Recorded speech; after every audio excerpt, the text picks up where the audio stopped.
All right, ladies and gentlemen, day 2, video 2. Today is back day. Back, biceps, traps, and forearm day. That's how we're gonna separate this. Start off as always, stretching out. Still gonna stretch out the legs even though we're not hitting legs.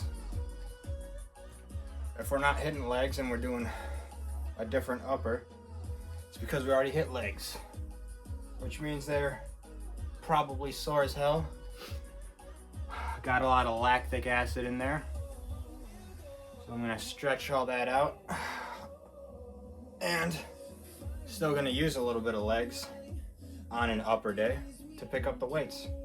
So I want to make sure we're nice and loose everywhere, not just when I'm working out.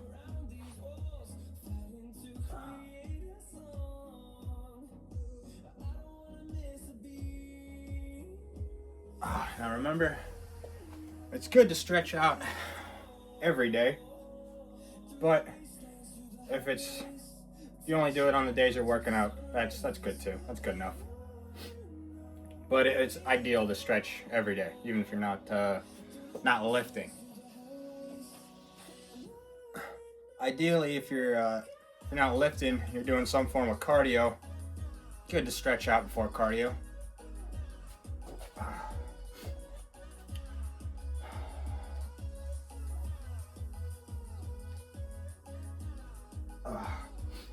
Another thing I want to say, I almost did it right there. I see a lot of people, I've seen people, they like bounce in their stretches or whatever. Like they'll do it, especially in the butterfly leg stretch, when you're sitting on the ground with your feet pulled all the way in. People like bounce their legs. I don't think that's a good idea. You should want to passively stretch and try and pull the muscle as far as you can and then stay in the stretch, not bounce your tendons off of each other. You want to stretch them out, not bounce them. Like if I'm doing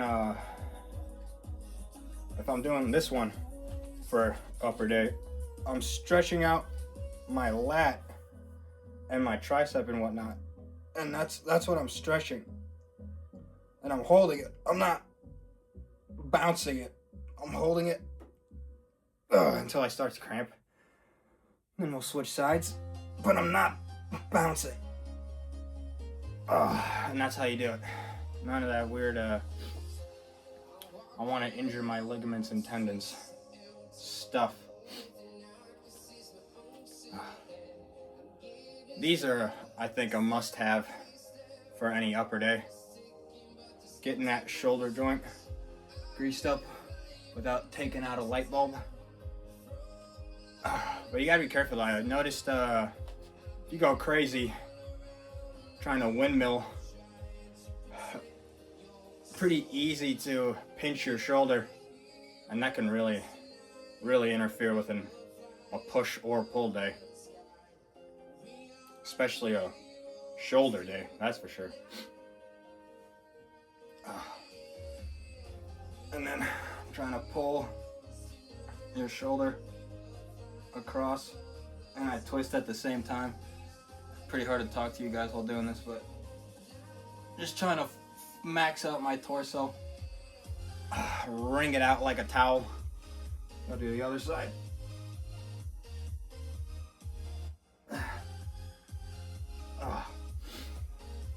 As far as I understand, this is non-copywritten music, so I think we're safe using this. I need some tunes while working out. Not my favorite tunes, but this is what we can get. And then since today is going to be pull day, warm up now that we're stretched out and getting a little warm already. Warm up with some pull-ups. Let's see here, I got a new tripod, trying out a different one. See how well this works. It's working a little better with the rubber bands, at least. I don't know about the tripod itself. Should be good enough. Not going till failure.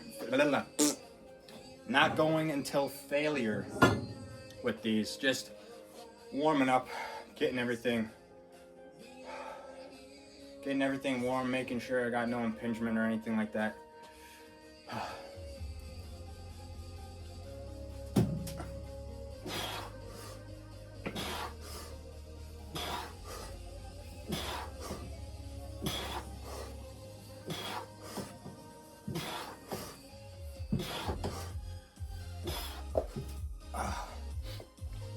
Once the muscle starts to get a little tight, take a breather. Again, just starting out, don't want to kill it yet.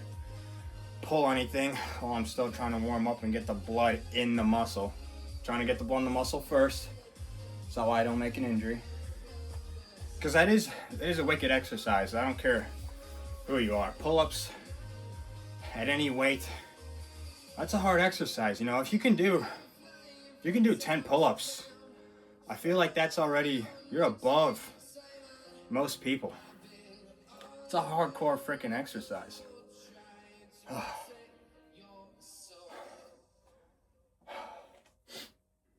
And again, I like taking my time in between each set, actually catching my breath. It's a little harder now that I've started recording all these. Talking makes it a lot harder to catch my breath, but that's okay. I can deal with it. Maybe it makes my stamina better, having to talk. My body will just have to get used to it.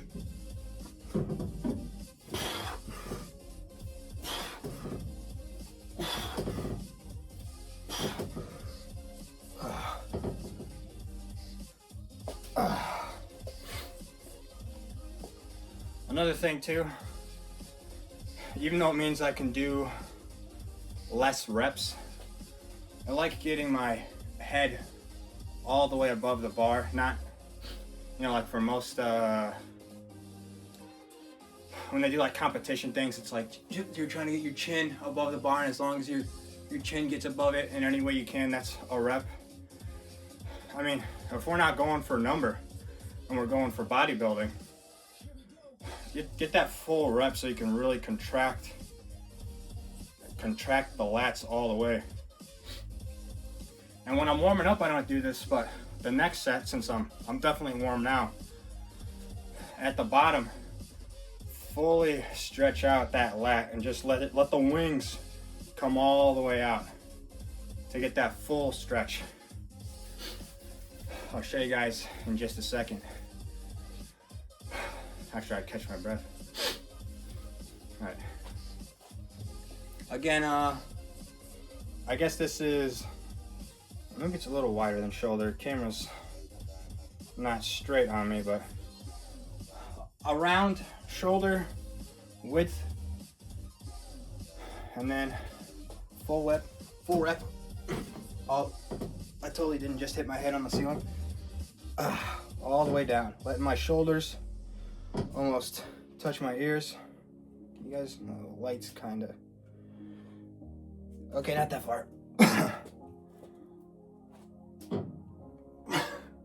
Right there. You see how my shoulders kind of come up towards my ears almost? And that really, right here is where your lat plays a big role. If you actually just do these, that pulls quite a bit of lat, and you can feel it right in the upper lat, right underneath your armpit. If you sit at the bottom, that really, you can feel it right away. But obviously we want to do the whole rep to hit the whole muscle.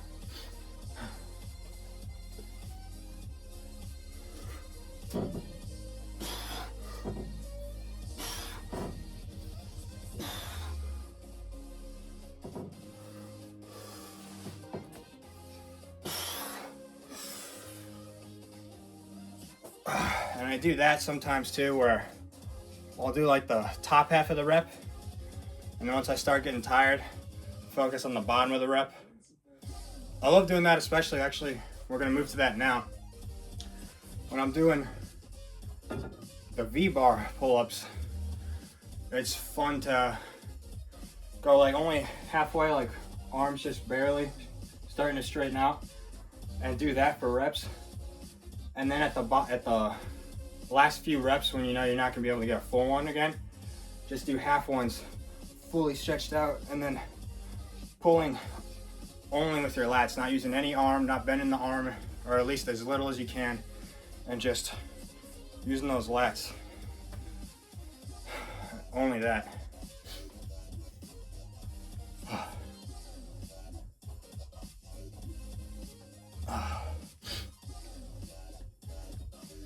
And I think I said this yesterday or Wednesday.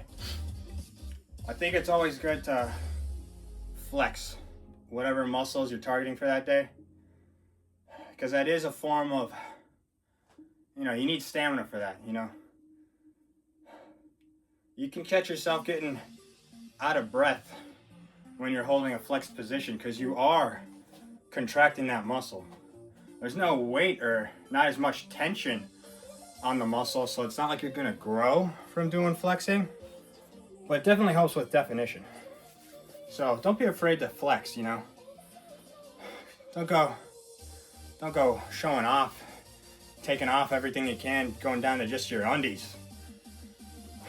Keep your clothes on for Christ's sake, but don't be afraid to flex the muscles you're working on so you can get that mind-muscle connection.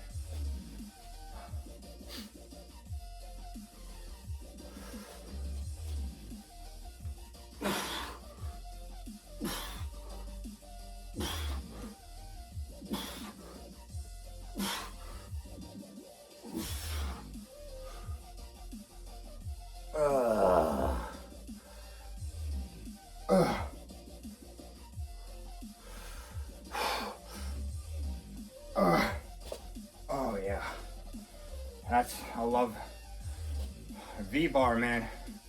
V-bar pull-ups. Let me show you this attachment. I just put this over the pull-up bar so you can do pull-ups like this. Oh my god, that really, this thing has been the key to me growing out my lats, man. I love those. And again, you notice the first couple reps are in the top half, focusing on my pump more or less, just building up the pump, getting the blood flow. And then at the end few, when I know I can't get the full rep anymore, then I'm focusing on that stretch, letting those lats come all the way out at the bottom of the rep. Whew. I gotta stop talking.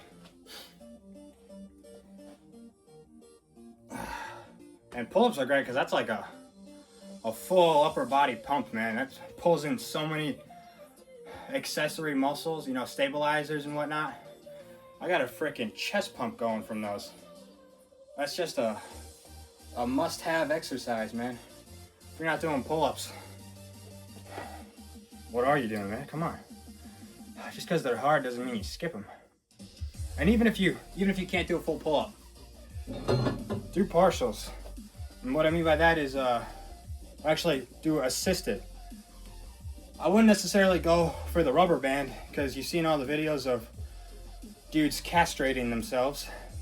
So just, start at the bottom, feet on the ground, and then jump up to get that rep. And then if you know you can't do multiple, do a slow and controlled rep all the way down, settle into it. Let go. If you can only do one, take a minute, come back to it, feet on the ground, jump up to get that rep, and then just a slow, controlled, as long as you can hold it, rep. And I guarantee if you do that, the first two or three, oh no. Hello? You guys okay? Hello? We lost the rubber band. I had to go get a new one. Thought I lost you guys. I gotta reset up the camera angle. Oh boy.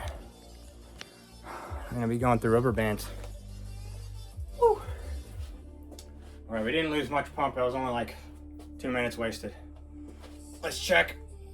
Yep, we're still good. All right, the show goes on. I was trying to do this without editing anything, but I guess we're gonna have to edit that. Can't remember what oh yeah, V-bar pull-ups. I think the last thing I was talking about was partials. I'm not gonna do this again, but you get the idea. Jump up, hold the rep, and then controlled descent for as long as you can. If you keep doing those, eventually I think you'll be able to do a full pull-up. Again, as long as you're taking those assisted reps to failure, you'll get to a point, you'll be able to do a full pull-up in no time.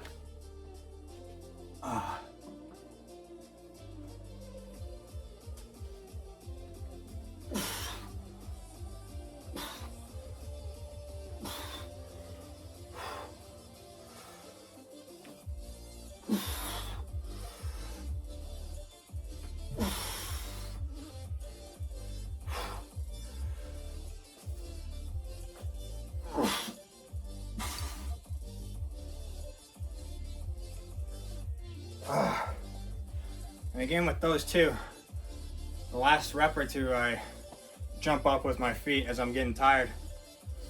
Because there's still some left in there, I just can't get all the way top, so jump up to get there. And then focus on the way down.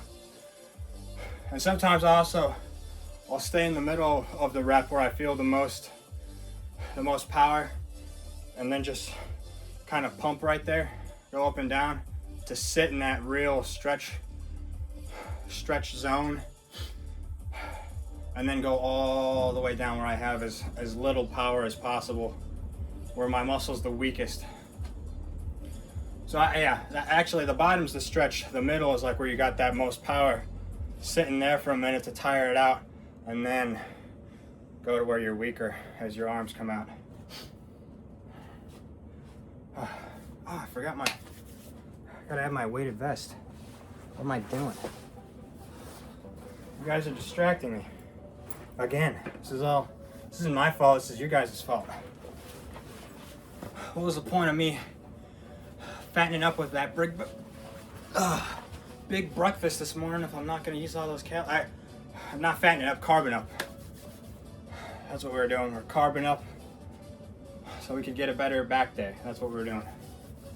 Always tell yourself that, okay? It wasn't a cheat meal. You were just carbing up, all right?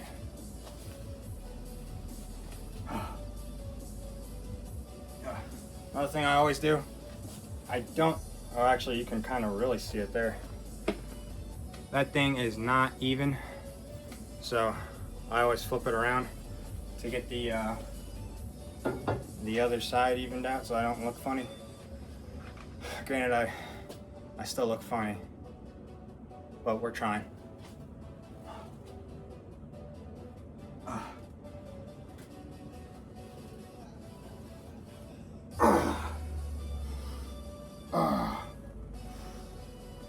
I should have put the vest on earlier like I normally do. That's okay though. We'll do as many as we can. Take a longer breather.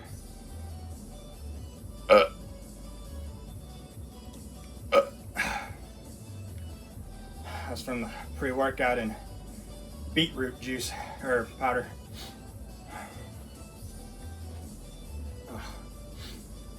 There we go.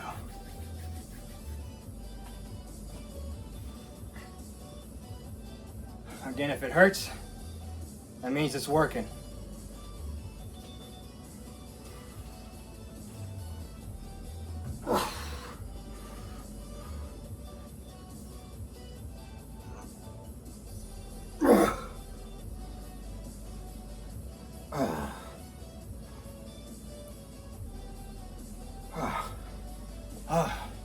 Yeah, I'm definitely way too tired for the vest now.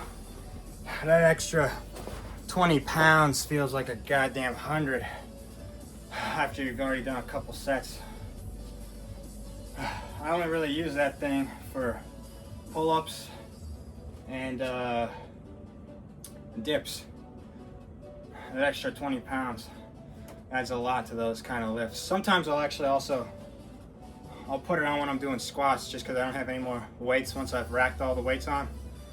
And a few times I've put the vest on, but it's a little small, so it kind of restricts what I can do with my shoulders, and it pinches me up on squats. But it's not leg day. We're here for back day. Done those. Now we're gonna move on to lat pull downs. Again, with most of this workout, you could do this with just anything I do here for the most part. As long as you got some dumbbells and a pull-up bar, or something to do pull-ups on. Maybe it's not a bar, maybe it's like a side of a wall or something that you can grab that, something. You can do these.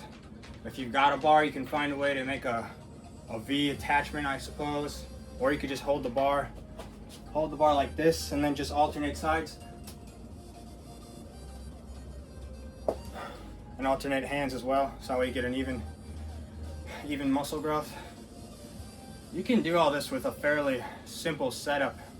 You know, even the wide grip, you know, if you've got a because my lat pull downs, I like to go all the way to the end of the bar over there. If you have a pull-up bar, just go all the way wide. It's a lot harder because it's, you know, body weight versus, well, actually I don't have the weight loaded up right now, but I don't really go body weight for pull downs. And even then, with all the cams and everything assisting you, it's not actually body or the actual weight that you have on there. But you can still do wide grip if you've got a bar or something you can do pull-ups off of. You don't necessarily have to do the exercises I'm doing, as long as you're getting the same motion. Doing a couple different variations of a lat pull down / pull up. You don't have to do a lat pull down, you can do just pull ups. And for when I get to my rows and I start doing cable rows, you don't have to do cable rows, you can do dumbbell rows. If you don't have a cable machine at your house, which I feel like that's a larger machine that not many people have, dumbbell rows, that's just as good. I used to do those myself. I like cable rows more now.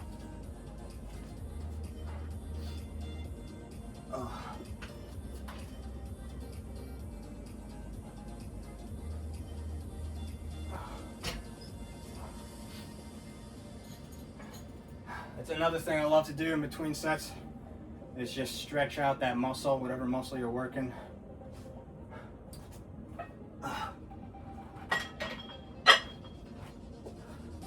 Again, helps with that mind-muscle connection.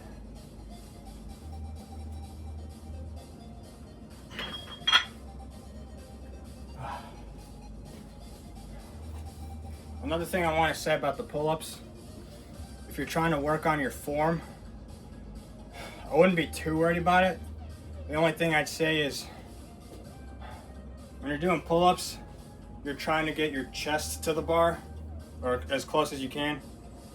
And then when I'm doing these, the V-bar grip, pretend as if you have a string. I think Dorian Yates might have talked about this, or somebody else. I can't remember where I learned this from, but pretend you have a string connected to your sternum. And then, or your xiphoid process, there's the big word for the day. Pretend you got a string right there, and it's being pulled, it's pulling you up into the rep.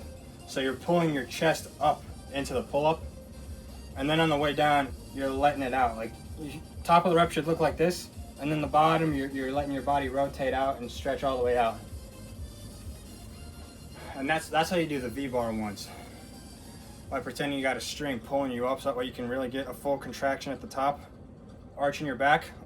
Forget about what your legs and abs are doing, just kind of let them dangle, let your lower back fold down, and just focus on pulling your chest up to the bar, and then just letting go. Everything else, limp noodle. Oh shit, it's might not be in view. Hopefully the rubber brand doesn't break it. Oh, you know what? I think it might have got pinched. That's what I did. Yeah. Don't do that. There we go.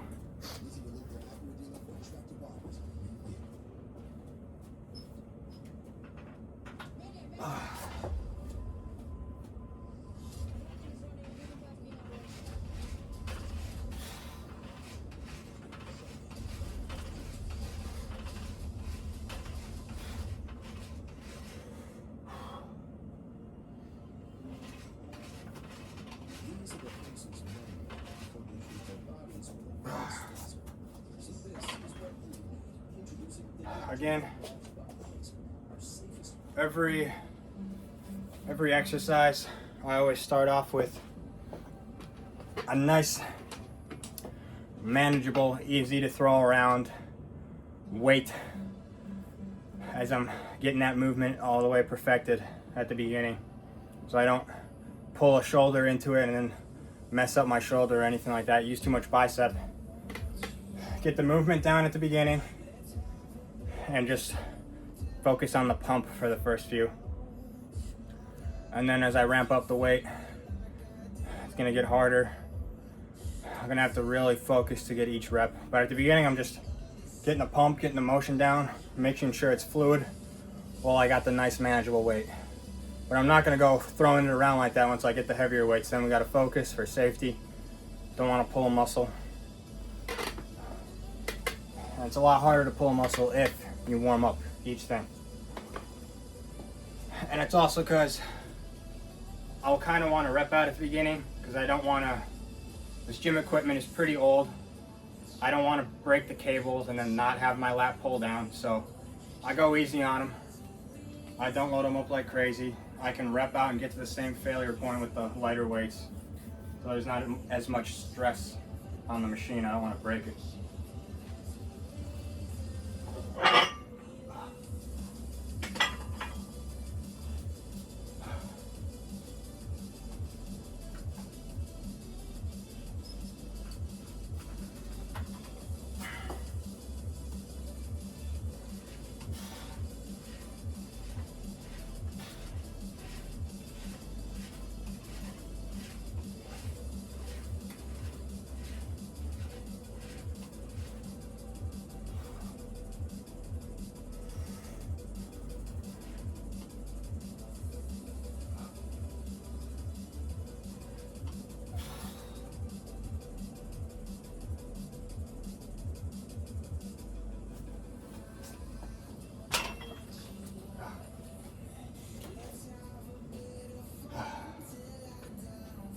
Last rep of each set. Not every set, but it's always nice to hold the last one at the bottom and then let it go out for as long as you can. If you know that's going to be the last rep, if you know you don't have enough for another full rep, that's a good way to get to failure that much quicker and easier. But then again, none of this, it's not going to be easy if you're trying to get big. I've put in a hell of a lot of effort and I'm still not massive. It takes a lot. It's going to suck. It's going to be painful, and certain body parts, you might not see growth no matter what you do to kill them. But that's why you keep doing it anyway. And if you keep pushing to failure, you'll grow at some point. If you're pushing to failure, getting your sleep, eating your protein, you'll grow.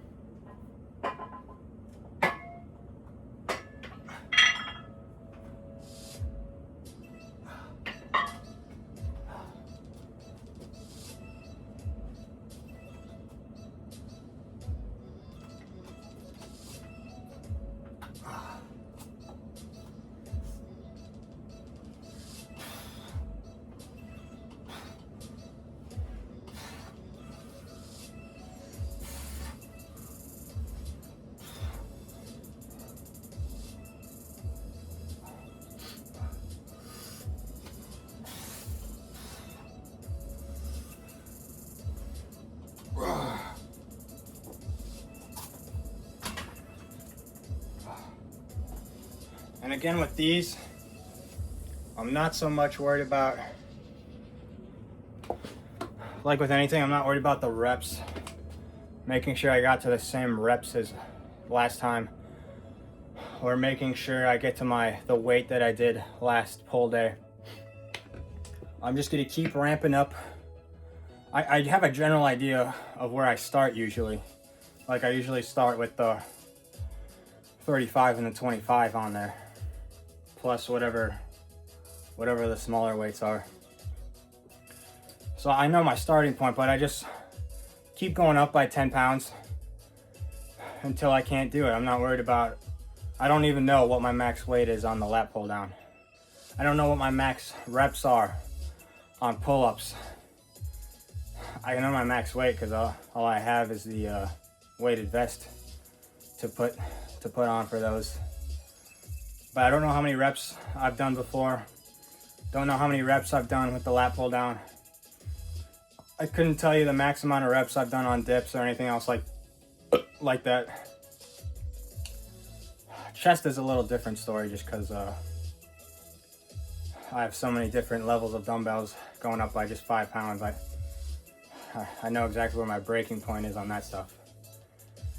But for the most part, no clue, don't care, not worried about knowing what my max is, just worried about hitting failure every single time I come down here.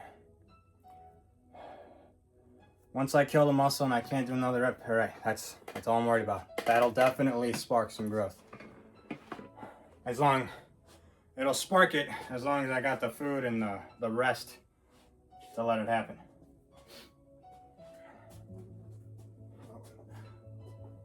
Is that a 5 pounder? Oh shit.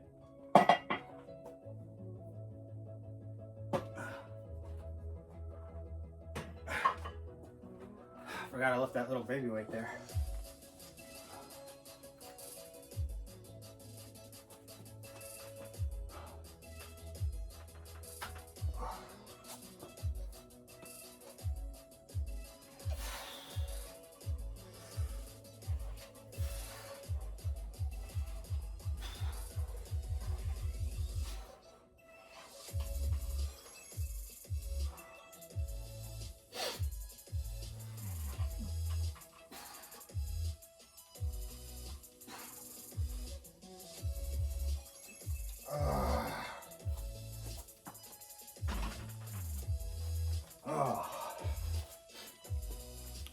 Again, staying in that middle on that last rep, staying in the middle of it where I got the most power. I'll bounce up and down a little bit and then go all the way for the stretch where I got the least amount of power. It's like my perfect rep, like ideally. Obviously, you know, perfect, but I'm not gonna do that every rep. I still wanna build the pump, just doing normal reps, but the last one, that's the finisher. Really start to feel how the wings wanna come out when you do those reps. And I totally forgot to grab my water. Give me a second. Still not gonna edit this though.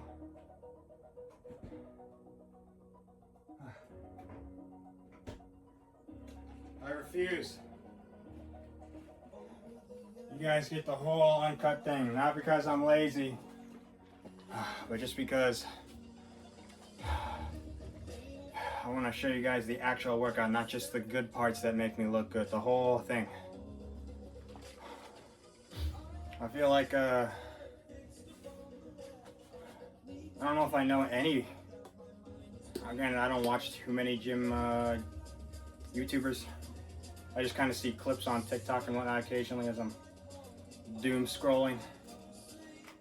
But as far as I understand, nobody really does a full uncut what their actual workout is. They only want to show you what makes them look massive and their heaviest weights and everything. And it's always conveniently cut in the middle of a rep. So you don't know, did he stop there with that heavy ass weight? Did he only do 3 reps? And that's why they cut to the next exercise as a montage thing? Or did he actually rep out? I don't know. You guys get to see the whole thing. There's no BS here. If I can't make the next rep, you guys are gonna see it. You guys can make fun of me for it. No bullshit here.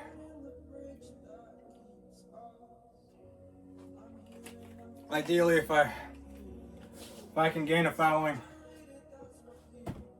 that's what this community is going to be about, if it happens. No bullshit. Showing you guys how to work out. Ideally, this is for the people starting out, because I feel like I'm not super advanced or anything, so this is probably for select people, maybe comedy too, a little bit. But the main goal is no BS.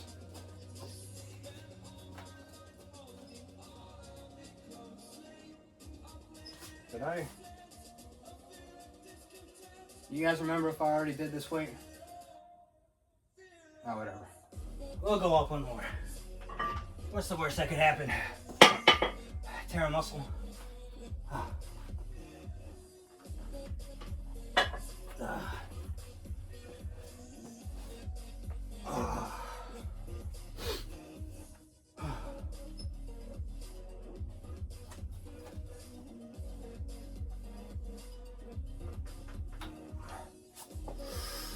Oh yeah, that's heavy.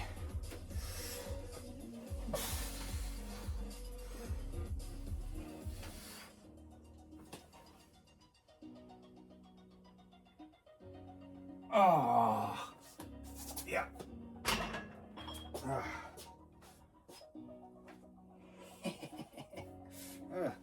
That's a good amount of weight. For me at least, after already having done 2 variations of pull-ups and talking. That's got me tired. I didn't take myself to the max though on that one. Kind of gave up too early, so quick 5 seconds. Do that weight again.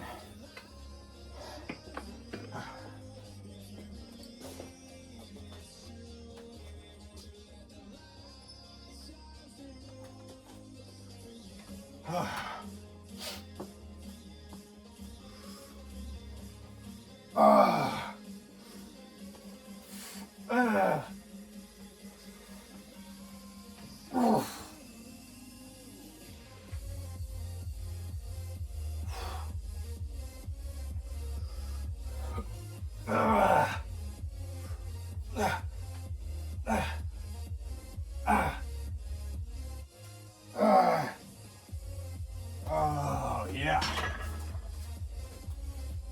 Oh, that was the good one I was looking for. Pumping all the way down, or all the way up the rep. Yeah, that's got me pumped up now. I feel like the camera gives me extra motivation, like you guys are empowering me. This is gonna be a good, maybe the best back day I've had in a while. That's tricep. I don't know. We're not working triceps. We're not working chest either. What am I doing? I gotta do a back thing. I don't know how to do back stuff. The camera's not even angled for it. I think I'm only a chest posing kind of guy. I don't know what I'm doing. Let's try that. Is that back? Is that how you do it? Make fun of me in the comments. I don't know how to. Oh, actually, I know one. Maybe I don't.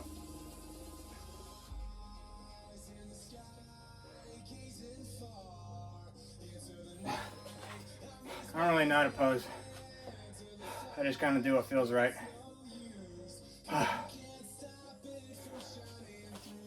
That's an easy one. There's some Latin there somewhere, right? Underneath a lot of fat. I mean power, not fat, it's power.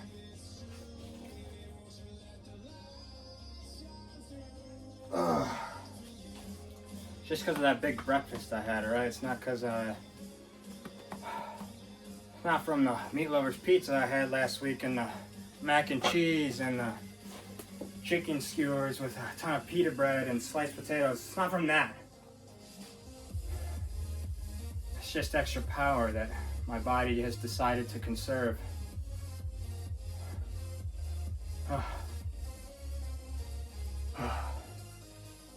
Drop set.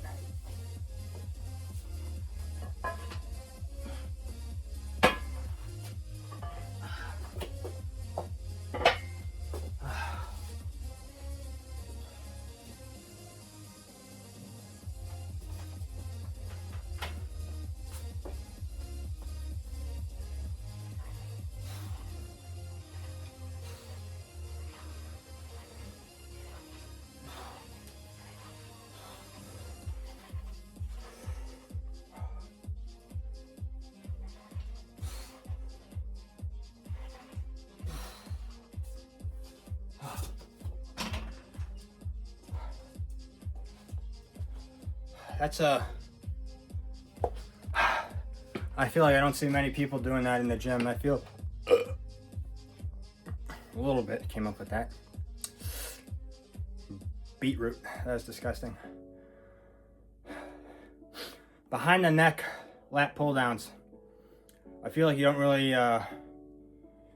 really see many people doing those.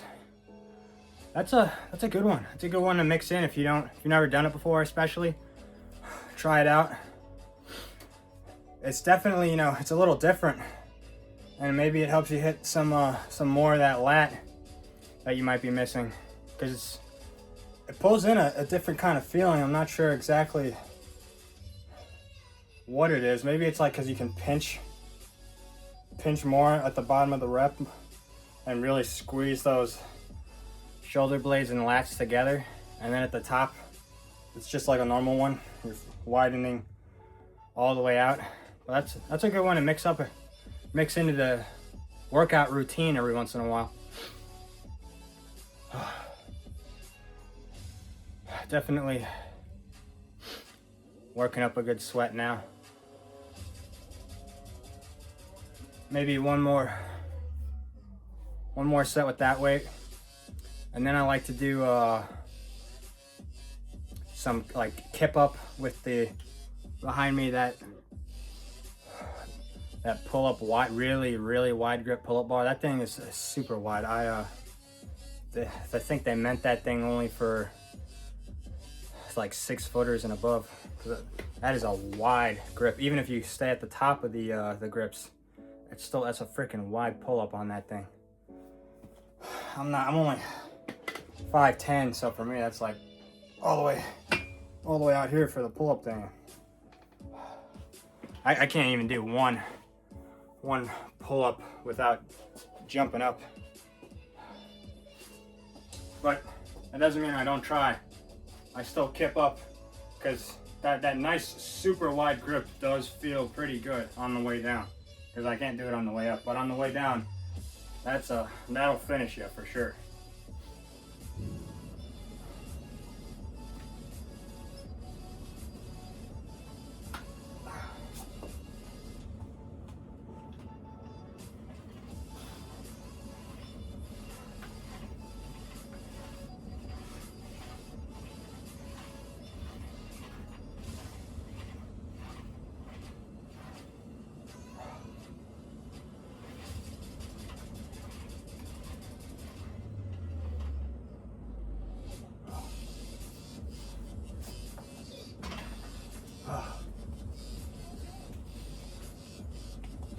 Feeling massive.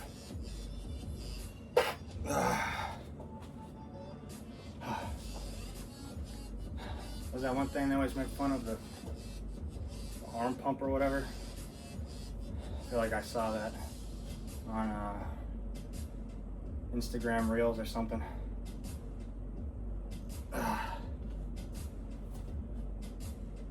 Oh yeah. This will definitely be fun right here. These ones are hardcore. Try not to break the rubber band again. Delicate little son bitch. Come on, there we go. That. The last time I did these, fucking destroyed the top of my noggin on the ceiling. I don't know if you can see those 2x4s going across. I jumped up into the rep since I can't really do a full, well, especially after I do these at the end, so I'm like wasted. So I can't do a full rep, so I jump up into it. And as I jumped up, I just freaking missiled myself into the freaking ceiling and just popped myself right on top of the noggin. Don't do that. Always be aware of your surroundings, all right? So many people on their phone all the time. I'm guilty of it too sometimes, but for the most part, when I'm out in public or I'm moving around, put the phone away. Look around. So many people, just like robots, just like drones, walking around, walking into shit like idiots. Pay attention.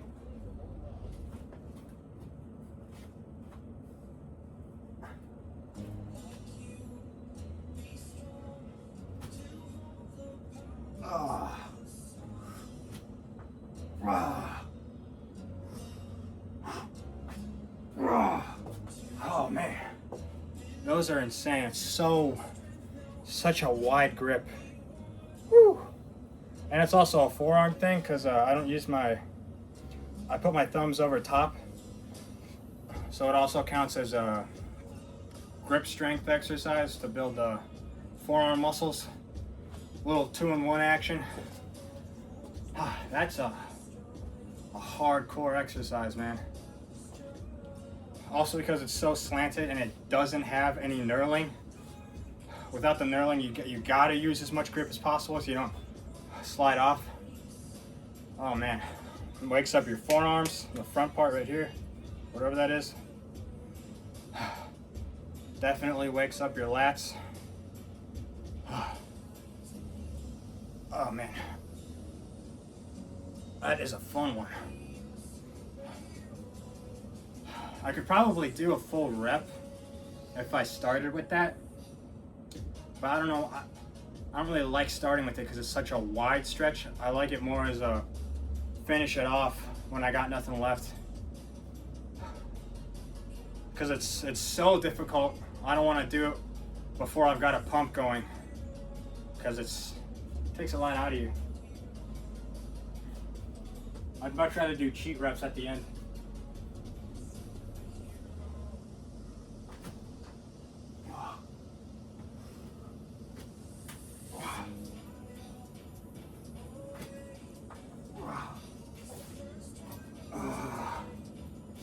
Yeah, that might be more forearms than anything because it's so wide.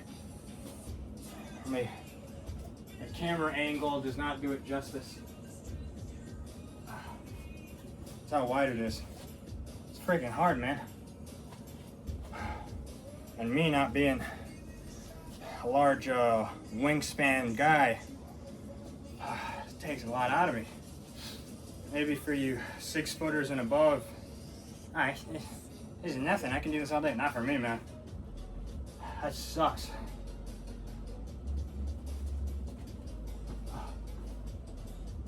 But it's a good kind of suck.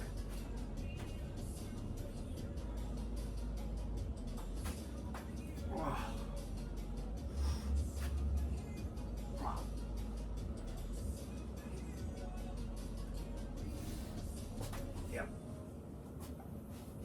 Oh, we're definitely hitting the max point. We might actually one more set with the pull downs, and this will be a great fully till failure back day, or at least lats so far. We still got rows, whether or not I feel doing some chest cable or some barbell as well, so I'm doing some Yates style rowing.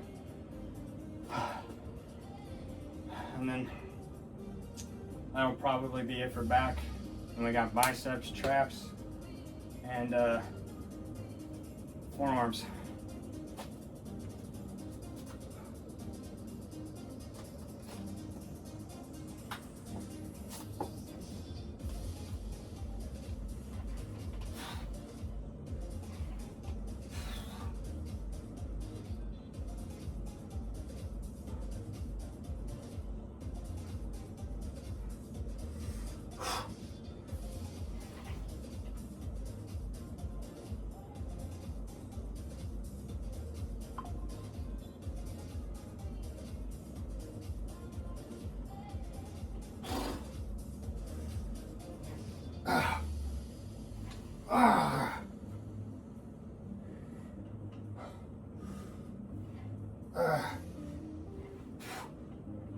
That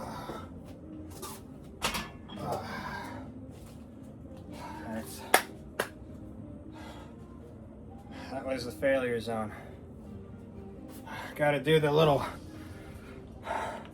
goofy rinky dinky to get that full failure, since I don't have anybody here to give me an assisted rep to get me down. I know the reason why I do the drop sets and whatnot, because I can't get to a full failure with my heaviest weight, because I still got a little bit in the tank. If I'm doing my heaviest weight, I may not be able to get the full rep with the heavy ass weight, but I know I still got a bunch left with the lighter weights. So that's why pretty much all the exercises are due those drop sets, since for the most part I don't have any of those nice machines with like the foot bar thing where you start assisting yourself with your feet and your legs and whatnot. So drop sets, still able to build a decent physique with that. Now it's gonna be time for good old rows, cable rows on the floor. Don't break, rubber band, please. I beg you. There we go. Wow.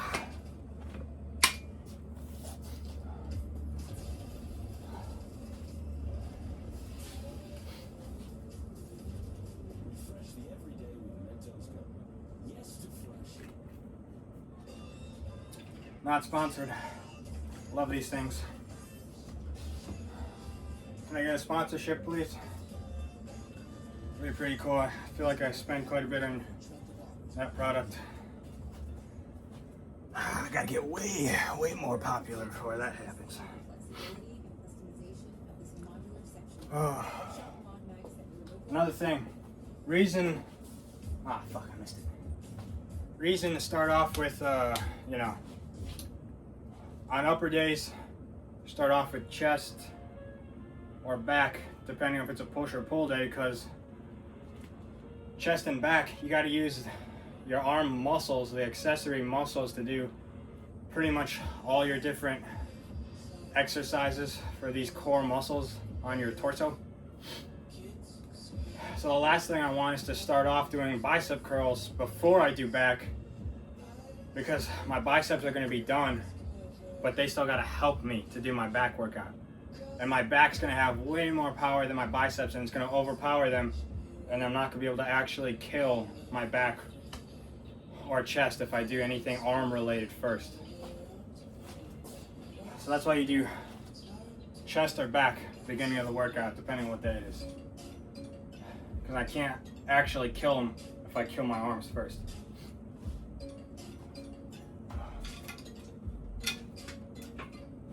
Most of this stuff is probably common knowledge, but I got nothing. I got no degree or nothing, so I'm just giving you what I know and what's worked for me.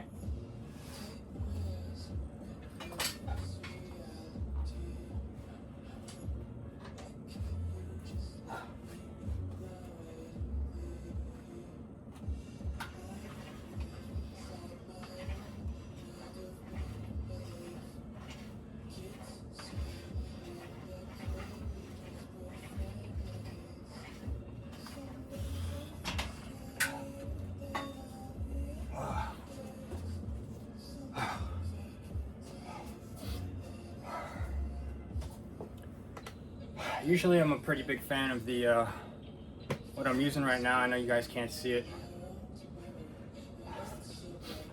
The little actually, let me take them off. I'm gonna take them off anyway because I don't feel like doing them today.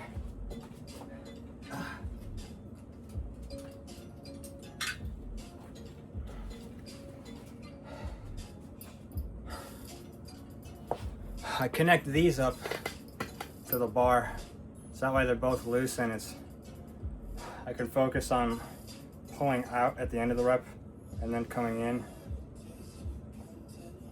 Or this is the end of the rep, so at the top of the rep I can pull my hands out to get the full squeeze, and then let them come all the way in to stretch all the way out. And it's nice because they move around, so you gotta stabilize. But every once in a while I like to mix it up. And especially today we did a couple more thumb over pull-ups, so my forearms are getting tired, so we're gonna cheat. I don't normally cheat. I usually like doing everything without straps, but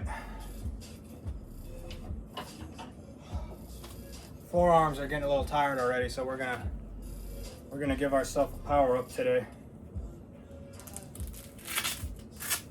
Now normally, the only reason I don't like using straps is I like building up my hand grip strength. And especially if you don't use straps from the beginning, your grip strength will grow with your back, bicep, all the other strengths. As long as you're not giving yourself any wrist support or anything like that, your hands are gonna have nothing to do but get stronger, so that way you can keep lifting those weights. But today, I've definitely killed them by doing the thumb over grip thing, so we're gonna allow ourselves the hooks for today. And we're gonna switch over to the, that thing. Hook in right there. And we're gonna roll like that. I guess this is also a V-bar attachment. I don't know what the other thing is. Maybe they're both V-bar. I don't know.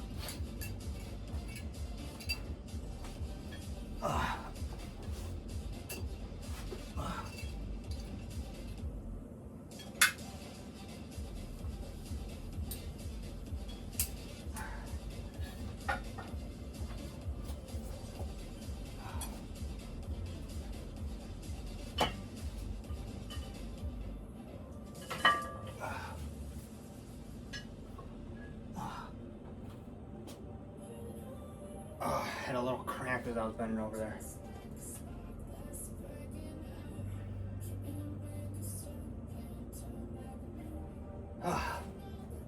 Woo!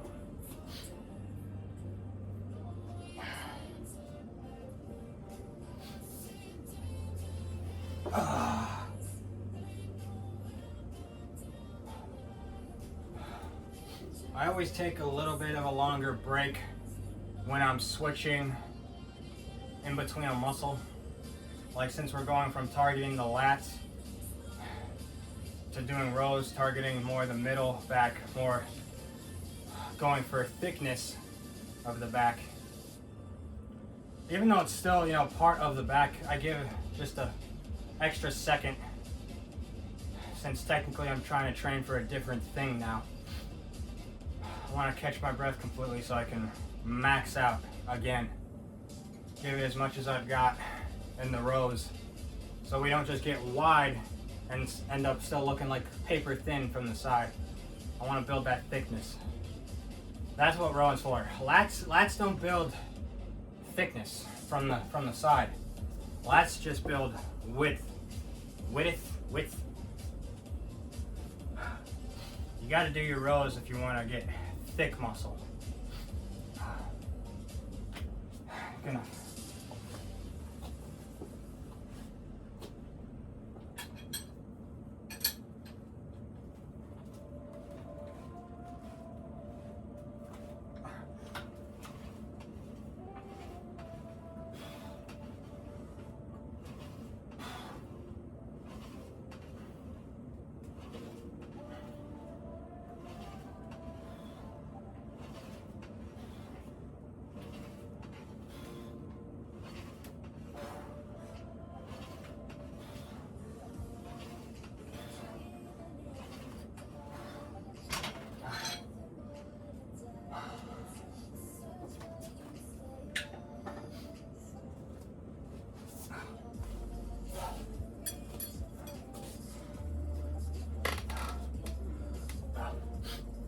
Another thing I like doing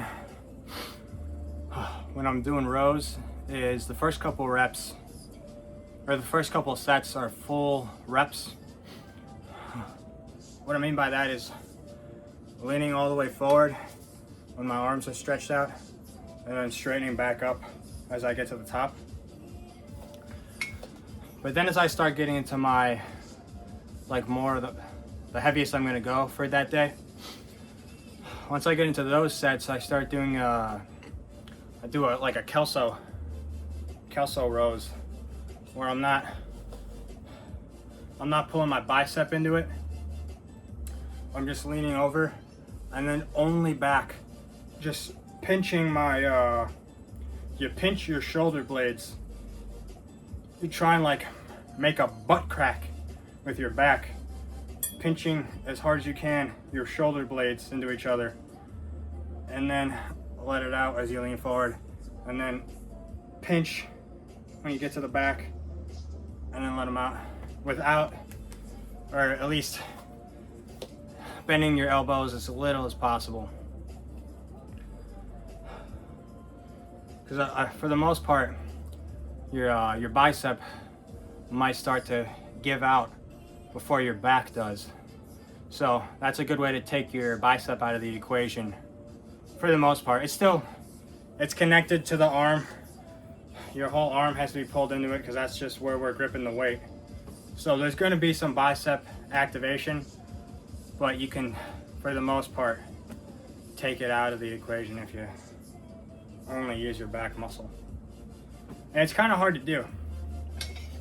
It's hard not to want to bend your elbow, especially if you've always done rows that way.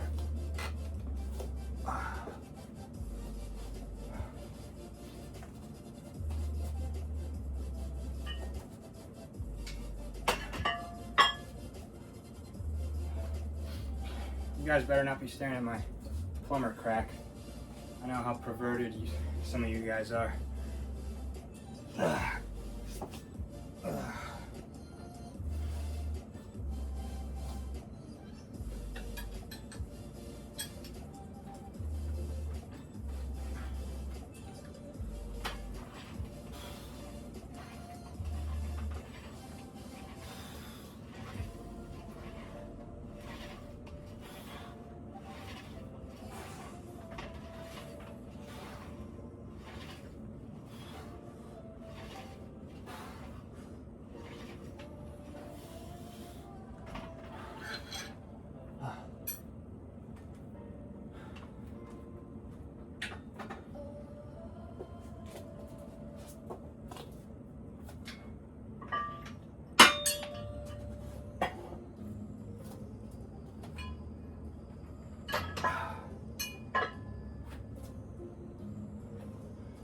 Hit my head on that thing enough times to know better.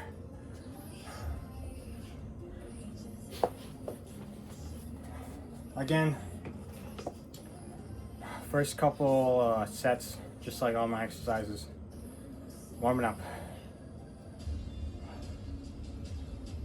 Not worried about hitting my max amount of reps with the max weight. All I'm worried about is failure.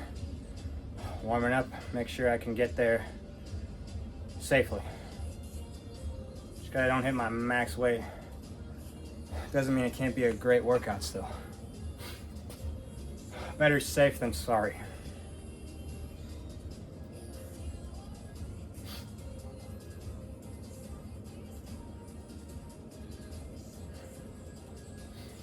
Another thing too, experiment with pre-workouts. I've started doing that recently. If you've never done or tried pre-workout, that definitely, those things do work. And they definitely help. I'm not a huge caffeine guy. I don't drink I really don't drink any coffee ever. So maybe I have like a low, I don't have any tolerance built up to any of that like spastic stuff. I don't have energy drinks either. I've never been an energy drink guy, or not even a soda guy. I don't really like anything carbonated, actually. I'm a picky eater, even though it doesn't look like it. But yeah, those pre-workouts, they get you hyped up. Get the tingles in my face and everywhere else. And I think it definitely does help me with stamina. Gives you a little more energy. Whether or not my heart is benefiting from it, I don't know, but I have a heart attack before I'm 30 doing that stuff every time. But so far I haven't had any issues with it. Try it out. I think they sell like sample packets or whatever of most of that stuff, so just one other thing to consider if you've never tried it.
Another thing I've started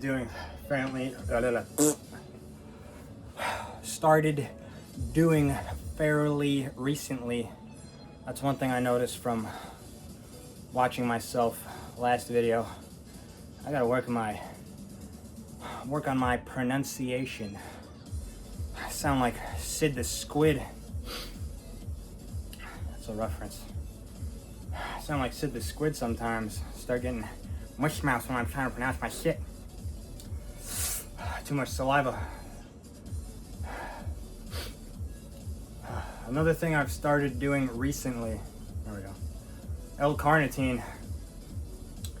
I have naturally a very slow metabolism.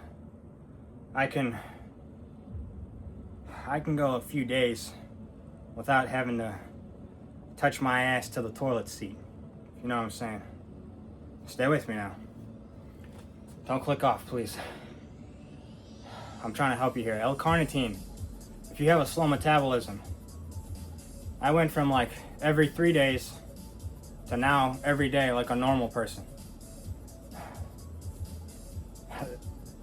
That stuff, I think that's helped quite a bit with my like losing fat and maintaining my muscle mass. I could definitely get a lot more if I actually did my cardio like I'm supposed to do and brought my diet within check, but that's definitely given me a jump start. And it also allows me to get my protein in. So L-carnitine, that's a really good supplement. I think even if you're not going for weight loss, I think that's just a good one to have. Because if you're trying to gain weight, I'm assuming by taking the L-carnitine and speeding up your metabolism, which is what that does, it'll probably allow you to get more protein in if you're a guy who, if you're one of those people who can eat like nothing every day. Just have one meal and you're good, you feel satisfied, you can't eat that much. If you're one of those people who struggles to put on weight, I think the L-carnitine can still help you there because it boosts your metabolism, makes you hungry a lot more. But for weight loss, for me at least, it made me hungry more often because it boosted my metabolism. So you gotta rein in the diet. Can't let yourself go for every urge. But because your metabolism's boosted, you lose the fat quicker. As long as you don't pig out doing pancakes every day or whatever.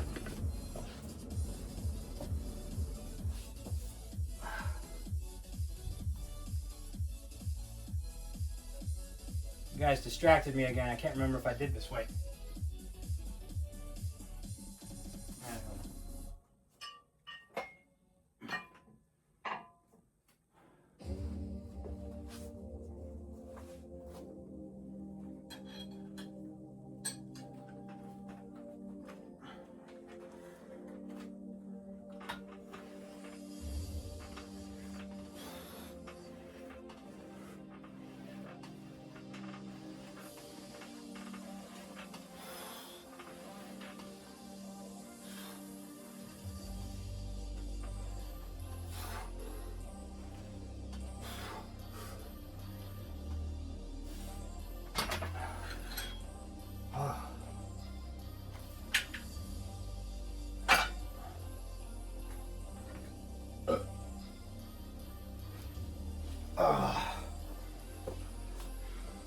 Woo.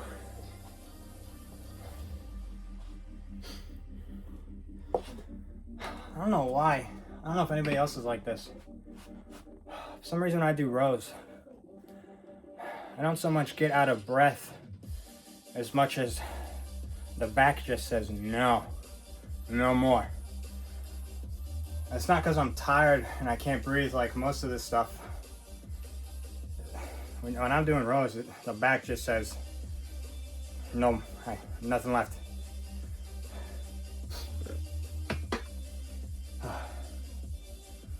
There's probably some sort of science behind that it's probably super simple. Just seems kind of weird to me.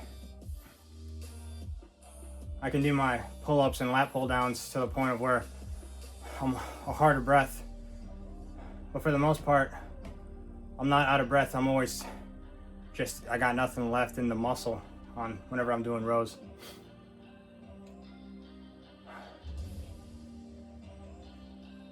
Again, we're all learning here, including me. I'm trying to teach a little bit, but we got to take everything with a grain of salt here because I'm a little bit of an idiot. All right.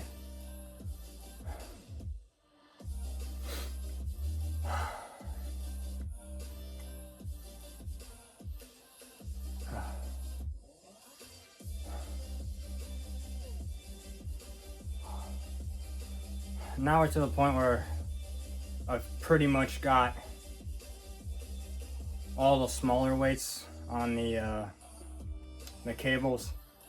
So might go up another 10 pounds, and then if I can do more with that weight, I'll just stick with that weight. I'm not gonna go heavier because I don't want to risk the cable snapping and then I don't have my row machine anymore. If you're at a gym, go as heavy as you can, but for me, I'm gonna stay here and just rep out, not even so much for safety of muscle and worrying about a tear, but just because I don't want the machine cable to break. This machine's like 20 years old or plus. I don't know how old it is. I don't want to break the cable right now. I don't have money for another machine.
Since I'm not gonna allow myself to go any heavier,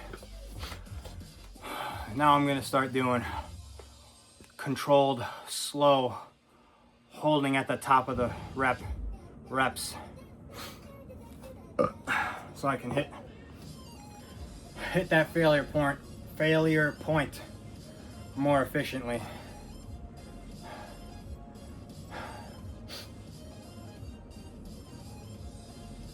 There's definitely there's a fine line between doing a nice challenging weight versus doing a super heavy dangerous weight, or a really light isn't really doing much of anything weight. You want to find that challenging weight that's safe but challenging, but you don't want to ego lift and do 1 rep maxes all the time. But if you want to grow, you can't do a little super safe baby weight that you can do with any muscle. If you can curl it, then it's not enough for a back exercise.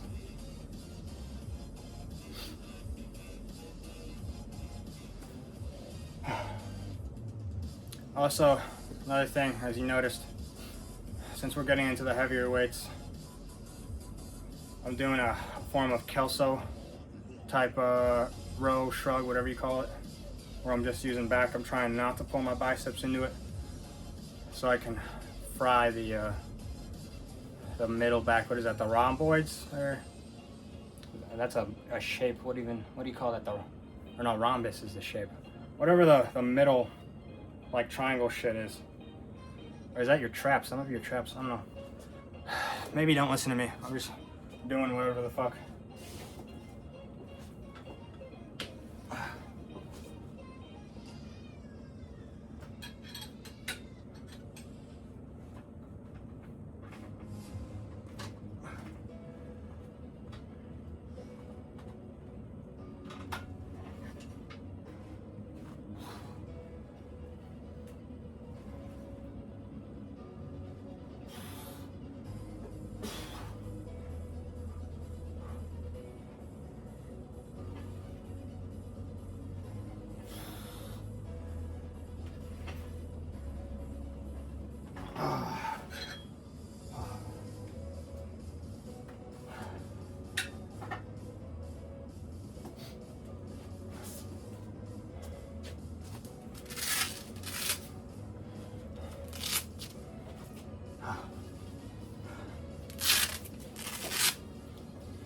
Give my wrists a breather for a second.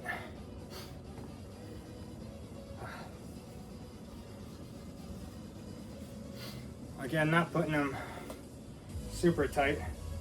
I don't have crazy indents or anything. Same way I do the belt. Just get them on there.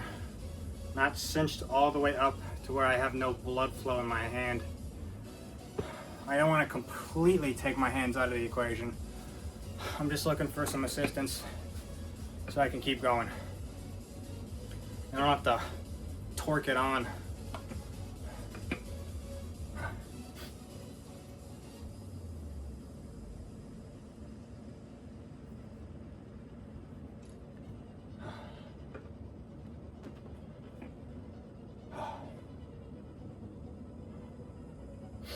After this,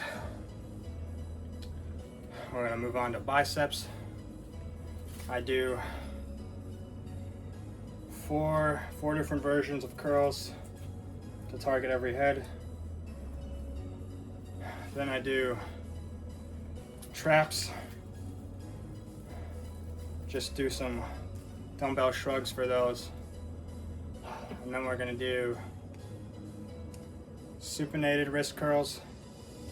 And then overhand reverse grip curls, and then that'll be the day.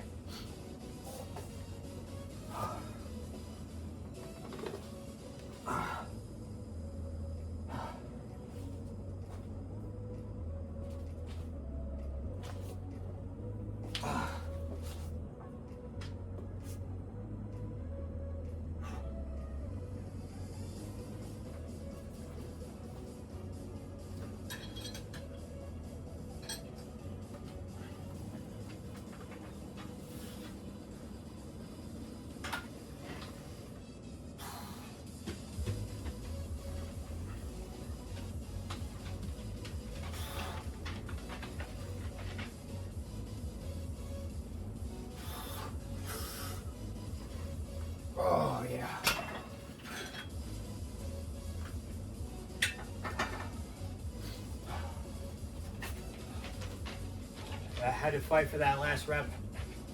So now it's drop set time.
Those are good.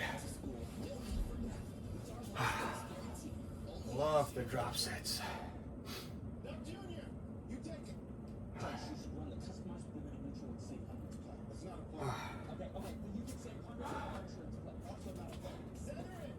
Nice pump going. It's gonna be the last set for those. Maybe I'll do some barbell rows, but definitely going to be the last set for cable row. So flex everything, feel it out. That's that why I got all that mind muscle connection for this last set. Make it count. Make the last one count.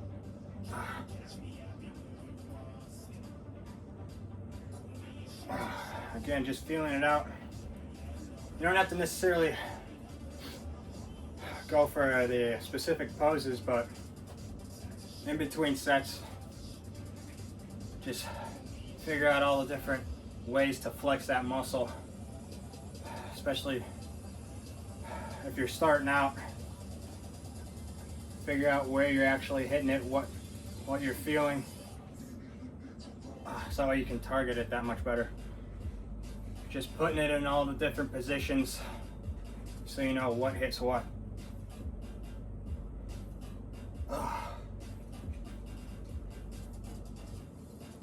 That's another thing I like to do too, is just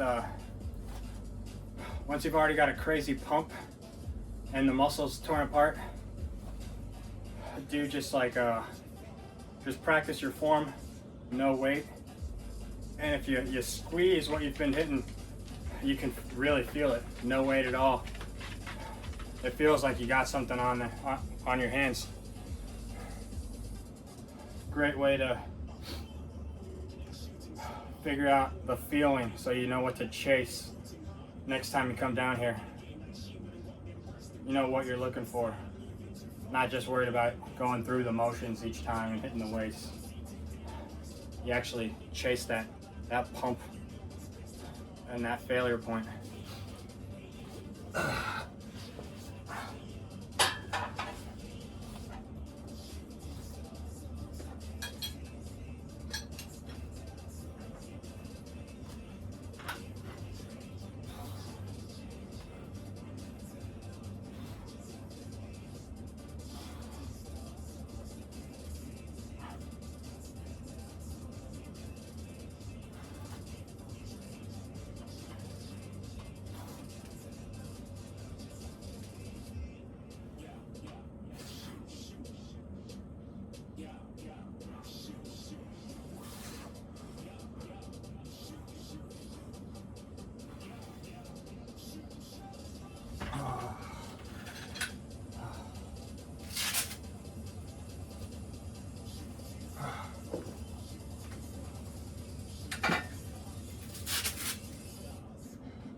we're good on there.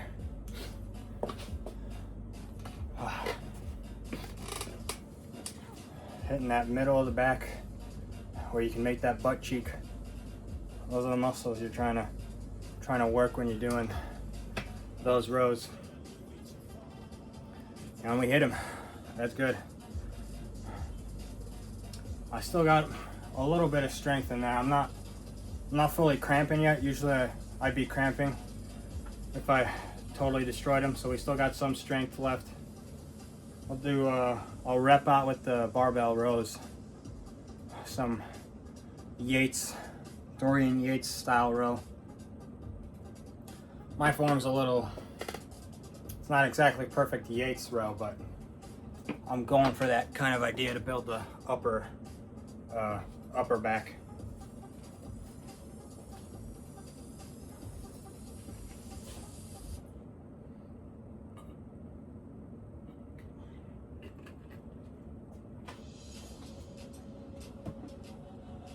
And again with these, not much weight.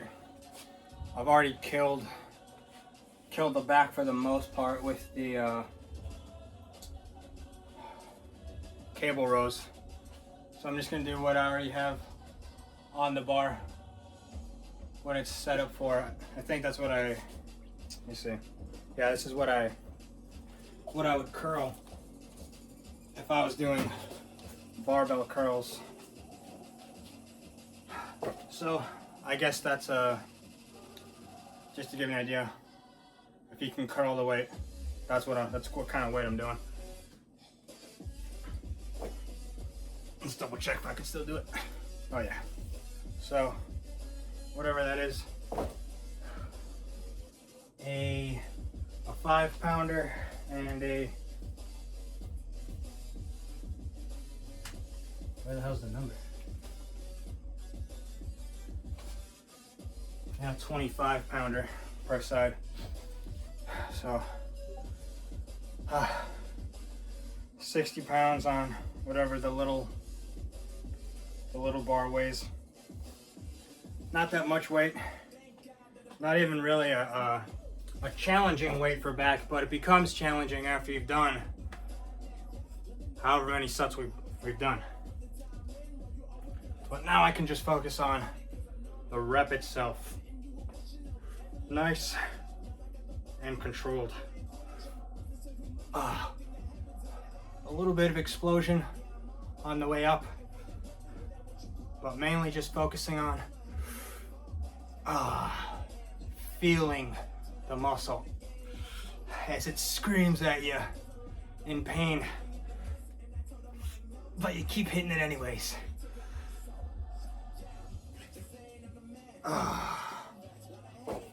And then, like everything, for safety's sake, I don't know if this bar is even,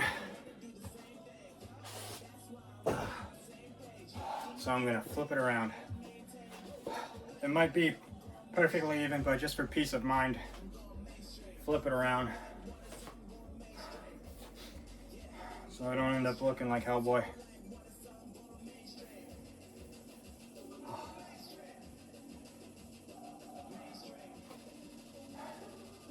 This one, the reason I do these afterwards and I don't start with barbell and go heavy on barbell rows, you kind of have to use quite a bit of bicep. I feel like I can take my bicep out of the equation a lot easier with the cables. So I don't want to kill my biceps with these. I'd rather start with cables, use as little bicep as possible. And then with these, I'm not worried about it since my back's pretty much dead by this point. And this is the last exercise I'm gonna do before hitting biceps. So this is a good way to pre-warm it up.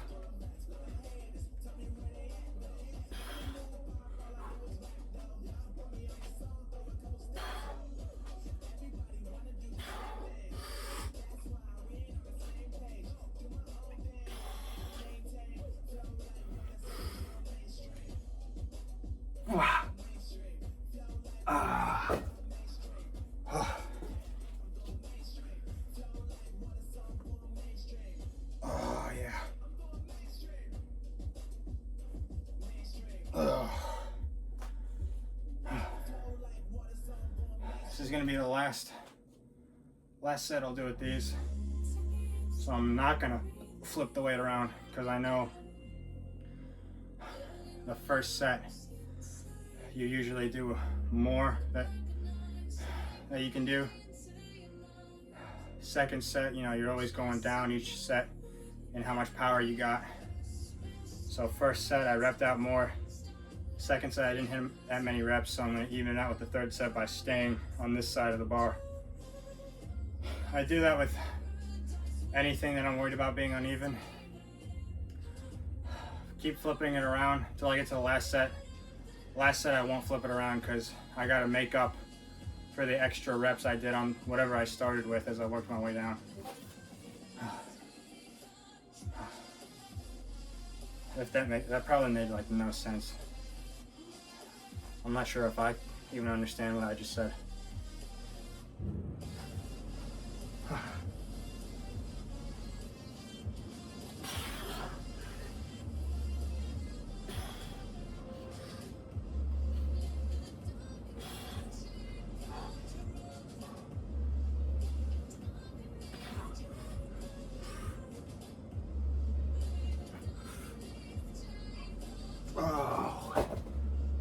Oh, it's not even that much weight, but after you've done everything else, woo, might as well be 200. I'm gonna fall over.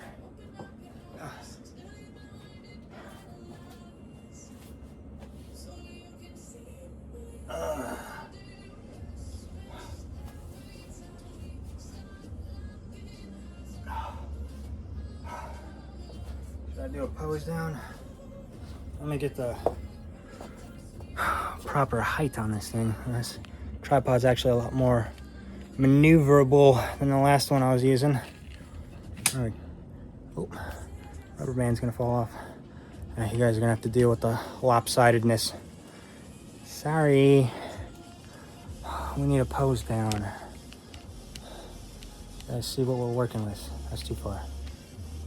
Or am I gonna? Yeah, there we go.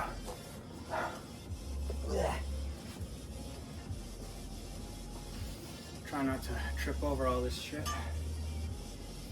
As I say that, almost kill myself. Again, don't claim to be massive. This is just what I'm working with after,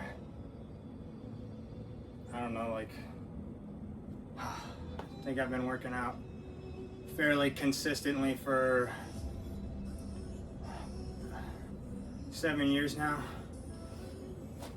including some pretty terrible cuts and bulks.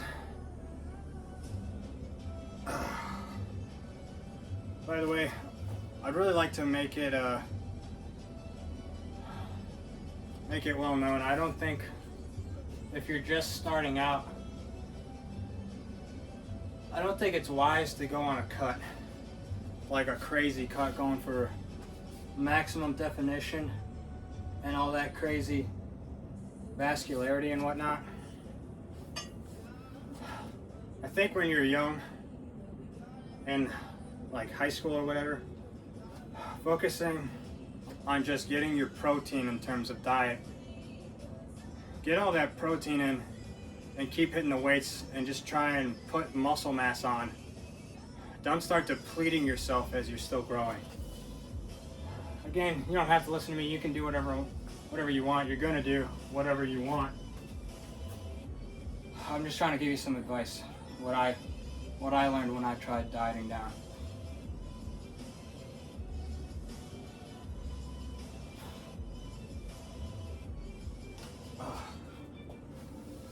Because especially if you're just starting out and you haven't gotten that much experience, and you just put on a little bit of weight and you try and diet down for the summer cut or whatever,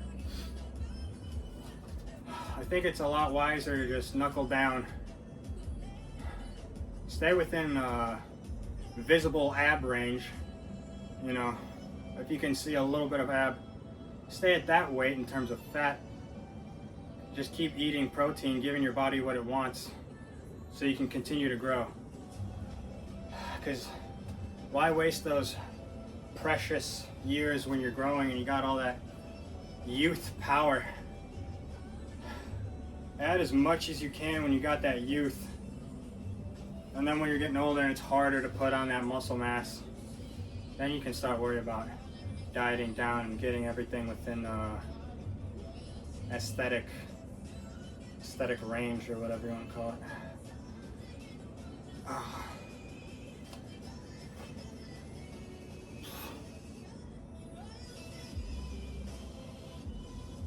don't really know how to do that pose. It's not a good one for me.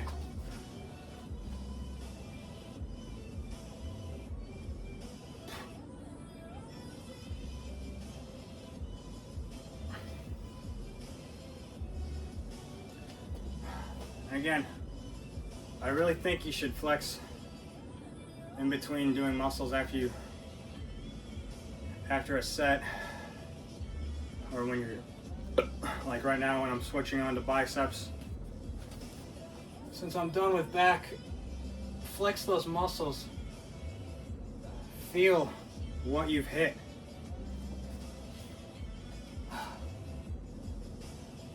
This is a form of stamina, being able to hold all these different poses, or might not even call them poses, just holding the flex in whatever way you can, even if you're not shirtless, showing off. You just hold the pose.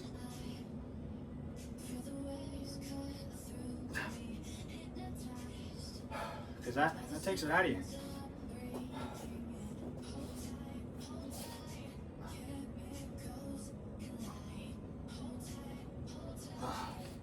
Posing is definitely important if you're trying to build definition.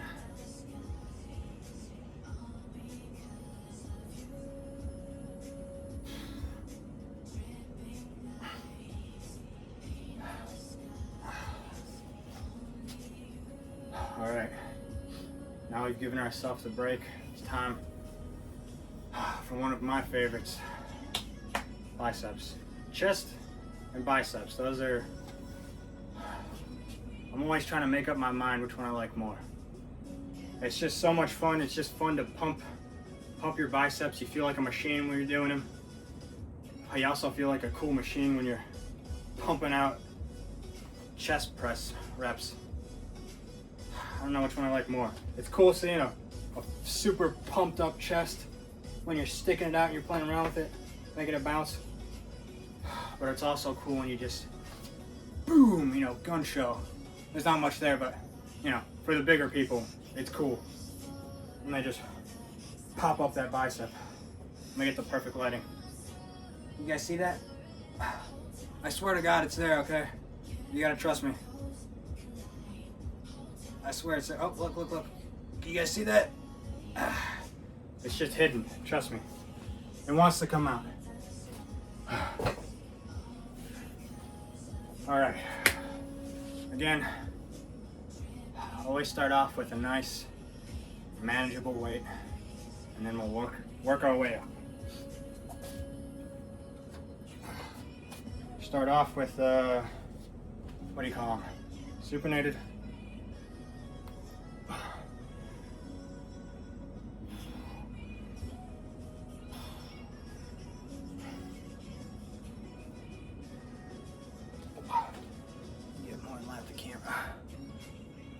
Oh, spider. Oh, fuck. Where'd it go? Oh, shit. He's gone.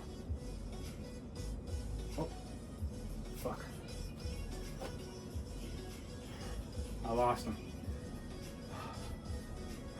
Gotta bite my ass in my sleep.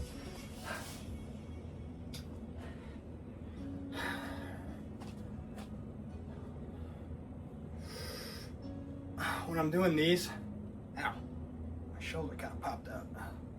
Let's get even. Come on. There we go. When I'm doing these, I'm kind of focused on, I keep my, how do I want to explain this? We're just warming up, so I'm not too worried about messing up this set. I'm keeping my, let me try from the side. I'm keeping my arms like in line with the front of my body, if that makes sense, because I'm trying to keep the tension on the bicep all the way up, because if you start putting your arm in front and curling like this, well, now this is, see how this is like straight vertical? The bicep's kind of just stabilizing my arm as I'm balancing my arm with gravity on this joint. It's not so much the tension is all on the bicep, but if I curl like this at the top, the bicep is keeping this weight up. But like this, I'm just balancing on this joint. I'm balancing right here, and the bicep's keeping it there. But if I'm doing it like this, the bicep is pulling the weight and keeping the weight up. It's the only thing keeping the weight up. And then at the bottom, let your arm come forward. So that way it's still on the bicep. So it kind of, the rep kind of looks like, that's what I like to do. People, you know, you can also just do preacher curls, and they have like that weird like machine thing. I don't have it, but it's like the contraption that pushes your elbows out, so it's all bicep. You don't need all that. Just focus on the rep. I'm pulling it up and in. So my bicep's the only thing keeping it up. And then at the bottom, I let it come forward. Because if you hold it like this and keep it close to your body, well then at the bottom, I'm not really using a whole lot of bicep anymore, am I? That's just gravity holding it. But if I go like this, now tension's on the bicep. The bicep's still holding the weight.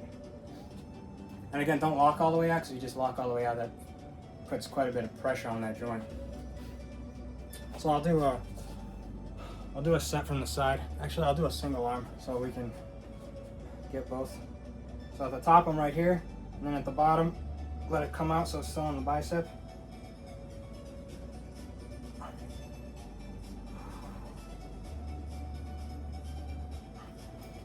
I usually do the lighter weights like this to warm up, because that helps me get the whole bicep warm. I'm not missing any part of it doing it like this. But then as I get to the heavier weights, form goes out the window, baby.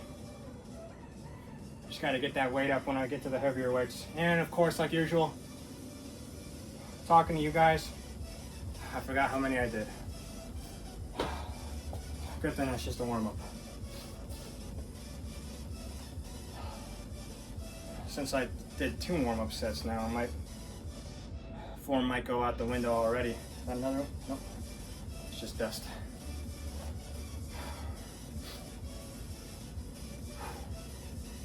Need more water. One of the scariest things, if you've never experienced it, or I mean, if you have experienced it, one of the scariest things is the lat cramp, man.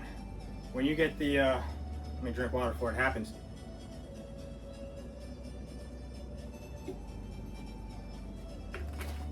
When you get, oh shit, almost went down the right pipe. When you get that cramp, right, like, right here, right where your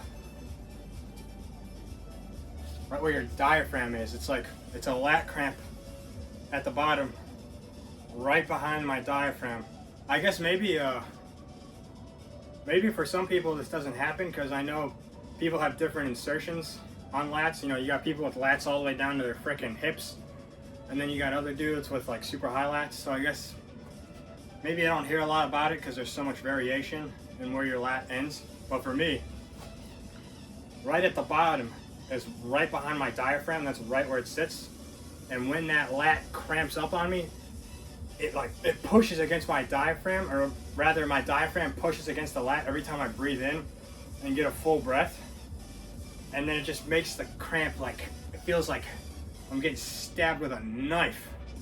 It's like Dark Knight Rises when what's her name stabs Christian Bale. You know, I'm sitting there doing nothing, and then I just go to take a deep breath, and then it's all you're doing the Christian Bale as she's twisting the knife. The child, rise so cool. You know, that's what I end up doing, because your lat, when that thing goes, it does not let go easy. That's a pretty big muscle that carries can carry quite a bit of weight and has quite a bit of power. So when it cramps up, you're stuck for like 5 minutes minimum until it decides to let go. And that timer resets every time you go and take a full breath to try and catch your breath again. It stabs you again. And then you got the timer resets. You got another 5 minutes before it'll let go and you can breathe. And then for the rest of the day, you're on edge, trying to figure, can I take a full breath now? Or am I gonna start cramping again? And then you're just sitting there doing half shallow breaths, just praying that it doesn't cramp again. So what I'm trying to get at is on back day, chug water. Very scary.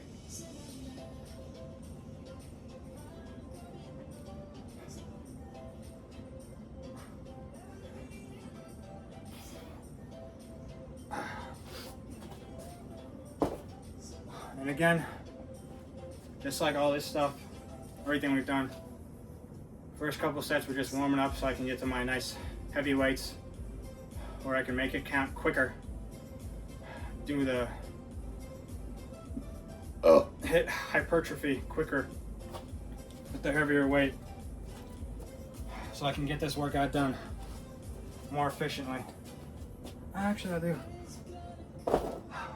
Once I get to my heaviest weight, which 50s, that'll be my heaviest, I do single arms. That way I can, if need be, control it on the way down with the other arm so I don't pop this thing off.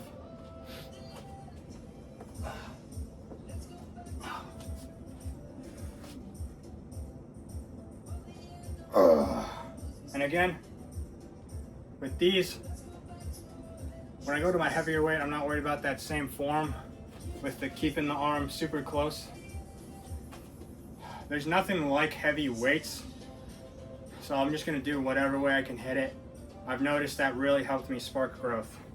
Trying to do the controlled perfect rep for each one, that really stunted my growth for me because there's just nothing like hitting a heavy ass weight every once in a while. I talked too much and I got tired. Woo! It just means on hammer curls, I'm gonna have to really lock in.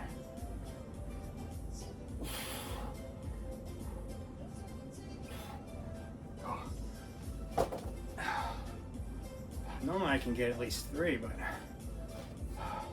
it took too long. I lost my pump. I gotta build it up again. That's why you don't talk to people. Don't let them distract you.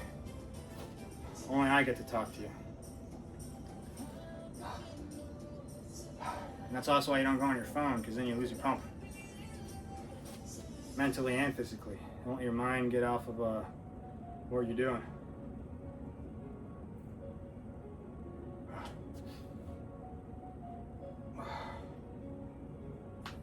Thing's definitely fired up now. Okay. Since I got way less than I was hoping for with the 50s, we're gonna go back down to 35s. No need to go straight for an injury. Trying to show off, just go back to the manageable weight.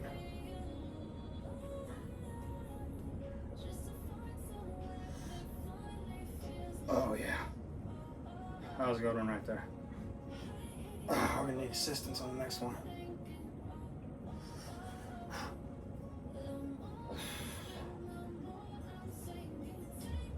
Oh yeah.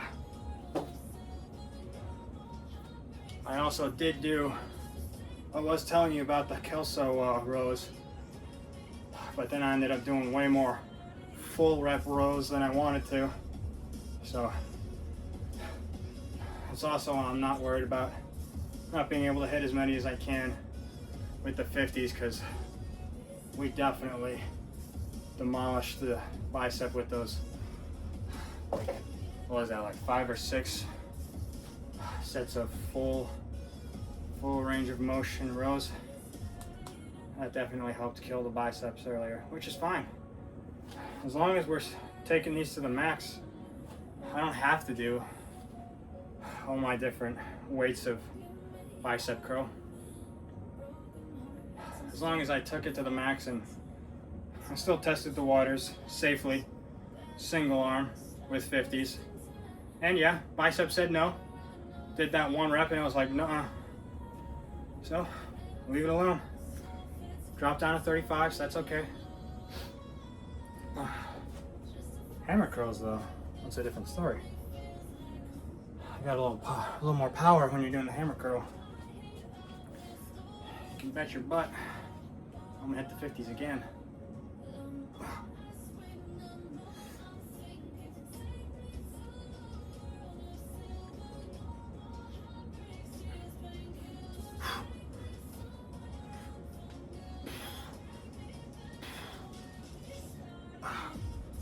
Again, on the last couple reps, on like most of these exercises, I swing. Oh, it's not perfect form, blah, blah, blah, you're not getting the full thing. Yeah, but I'm getting a great pump. Just getting it up there and doing that motion. Works way better for me. I tried all your guys' is different. Each rep, perfect form. Never go above or never go below 6 reps. Always do something you can at least do 6 reps with. That's the perfect way to hit hypertrophy. I did that for so long, that didn't work for me. I saw almost an instant spike when I started just ramping up to as heavy as I can go, and then go back down to that safer weight once I figured out, okay, yeah, now we're pushing it, go back down. Everybody's gonna tell you something different, and I think you should try that 6 to 12 rep range thing. You know, so many people talk about it, so clearly it works for some people. For me, the big weights, there's just nothing like heavy weight for building heavy muscle. Big muscle, big weight, big muscle. That's what works for me.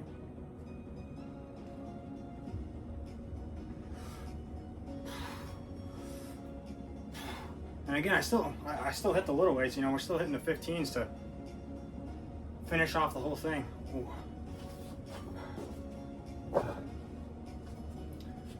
But I just safely ramp it up to a near max weight.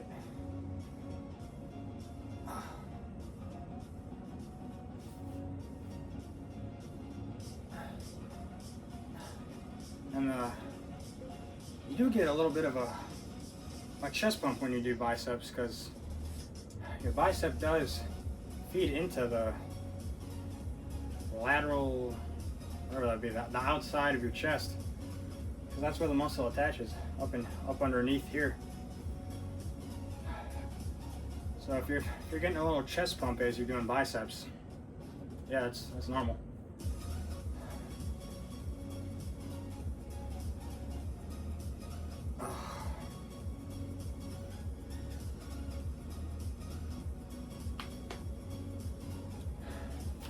Maybe one more set, supinated, and then it'll be hammer curl time.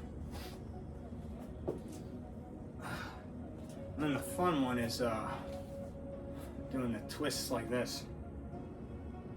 Those ones are something about them. That's a killer.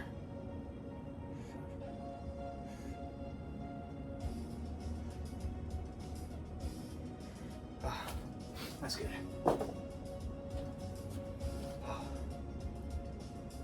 Let them air out. Trying to avoid cramping. Get my water or my serum. Backfire.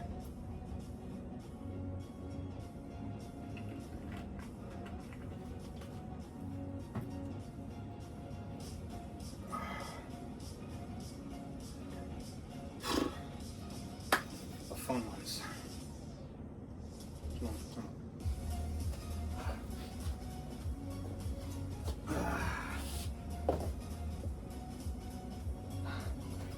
Every time it's an upper day, it's just a minefield of dumbbells.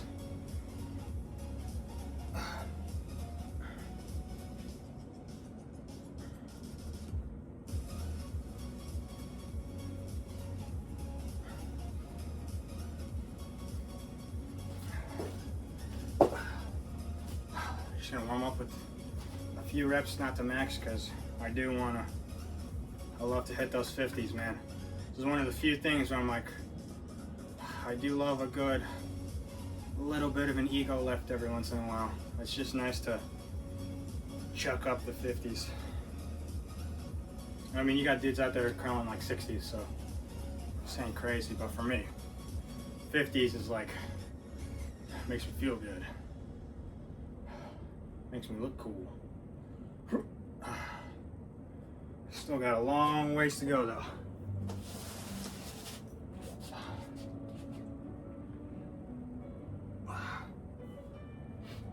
Actually, we're gonna focus one arm at a time.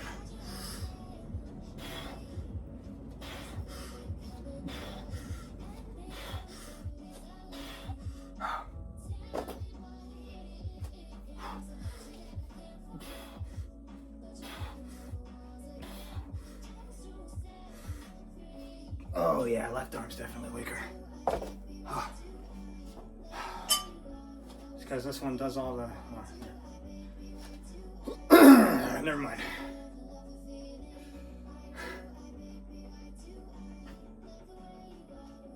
Oh yeah. I think I gave up a little early there. And do another 50s. A little left in there.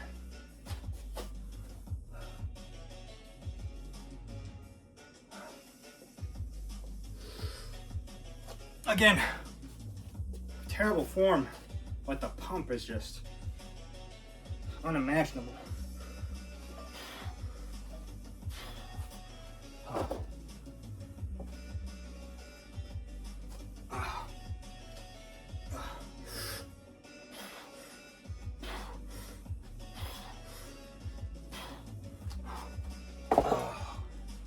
Yeah.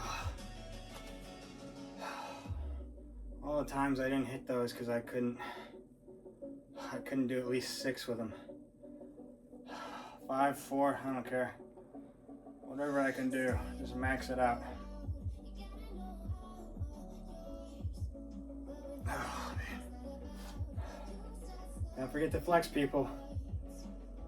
Build that mind-muscle connection.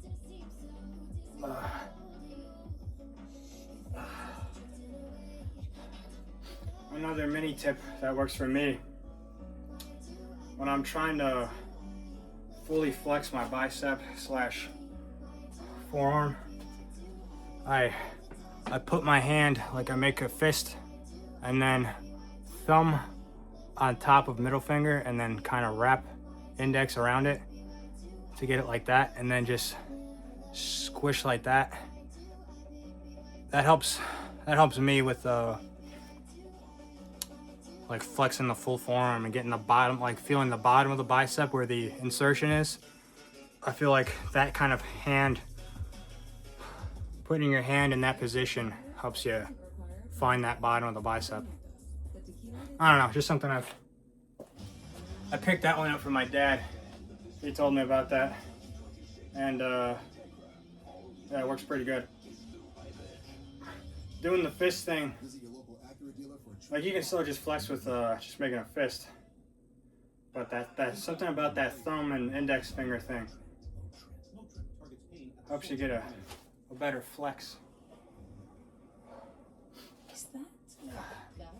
Do a quick, might go straight down to 25s. Go straight down to 25s and go for some more strict reps.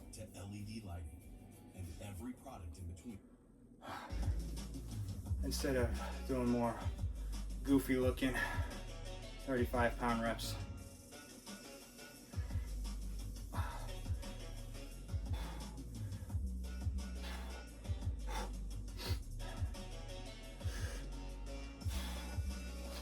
Oh yeah. That was 7.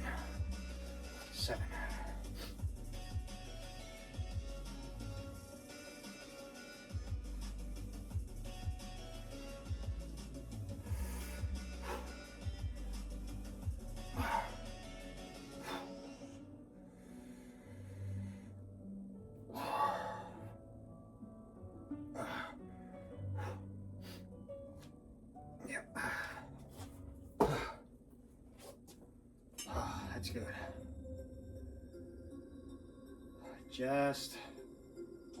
Just before the cramping stage. Always getting to that point where it's about to cramp up, and then hold on. I'll put the weight down, please. Let me finish everything else. We'll go to a lesser weight. Just don't cramp on me, for Pete's sake. I still got more to hit.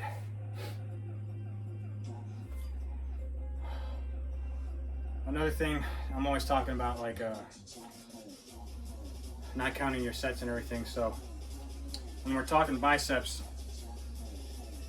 it should feel like you can feel the string, you can feel that tendon. Once you start feeling the tendons, that's what I'm looking for every time, when that tendon feels like it's just so stretched out, like a rubber band that wants to snap. That's what I'm looking for. Don't go by sets, reps, by feeling. Your body will tell you when to stop.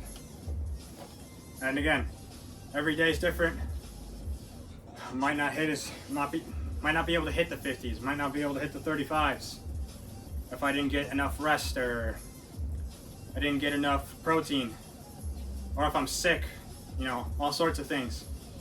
But as long as I get to the point where the body tells me, hey, you keep playing around with this, the rubber band's gonna snap in there. Okay, I'll stop now.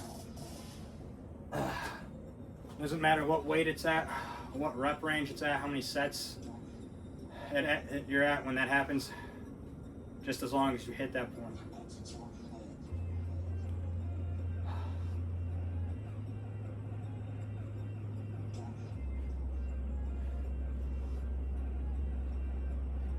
Oh, that's good. Getting just below that point.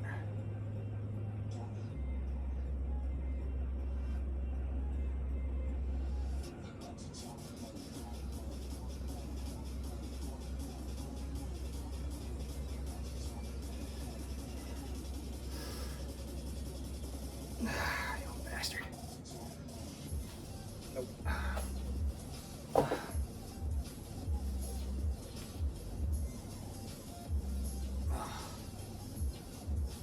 just noticed this shirt's cut wrong. This thing is lopsided. Let me even it up. Yeah, this thing's freaking. I got a bad shirt. Damn it. That sucks. Never noticed that before. It's lopsided. Or maybe I'm lopsided. Might have to work on that. Maybe I am already going full Hellboy from all these lopsided weights. Oh yeah. Now it's time for the fun part. These twisting curls, I don't know, something about them, they really take it out of me, make me feel so weak.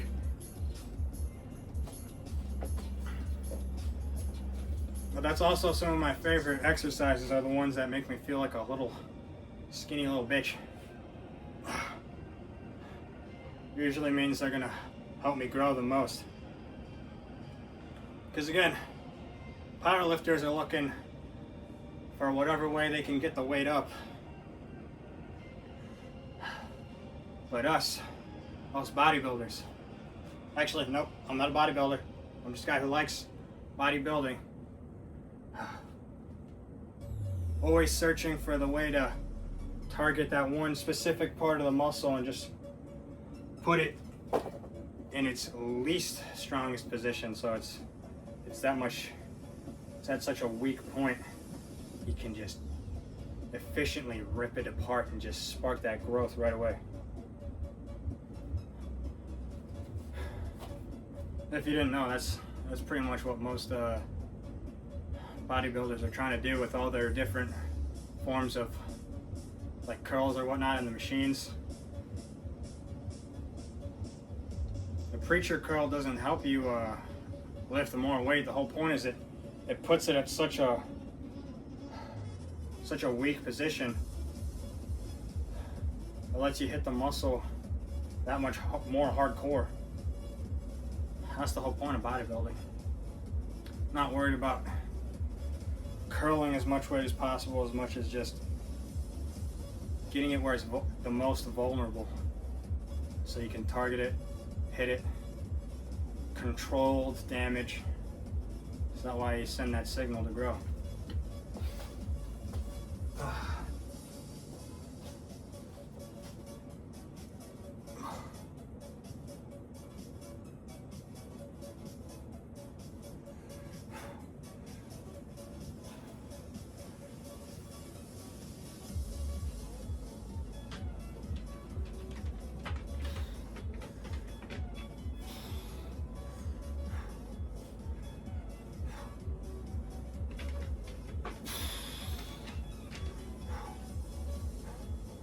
These ones are killer, man.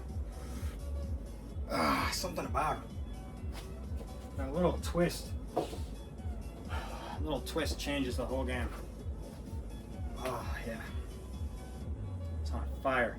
Goes all the way into the forearm with that one. And now one that really targets the forearm quite a bit. Reverse grip. That sucker. That gets my hands cramping. Again, I do the thumb over top, so I don't get to cheat. Use as much grip strength as possible without using the thumb. That'll get my forearms cramping. But this is probably where I'm at right now. Is probably the most pumped I'll be. So take a quick peek. See what I'm looking at right now.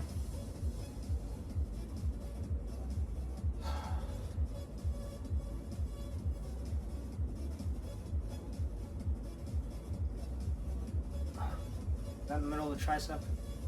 Can't tell. Anyway, right at, can you guys see that? Right at 16.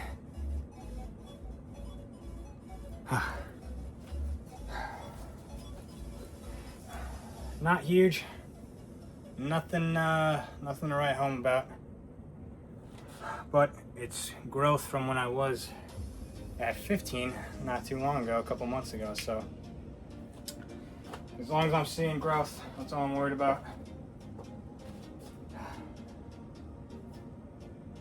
Don't care how much weight I'm pulling, or how many reps, or how many sets.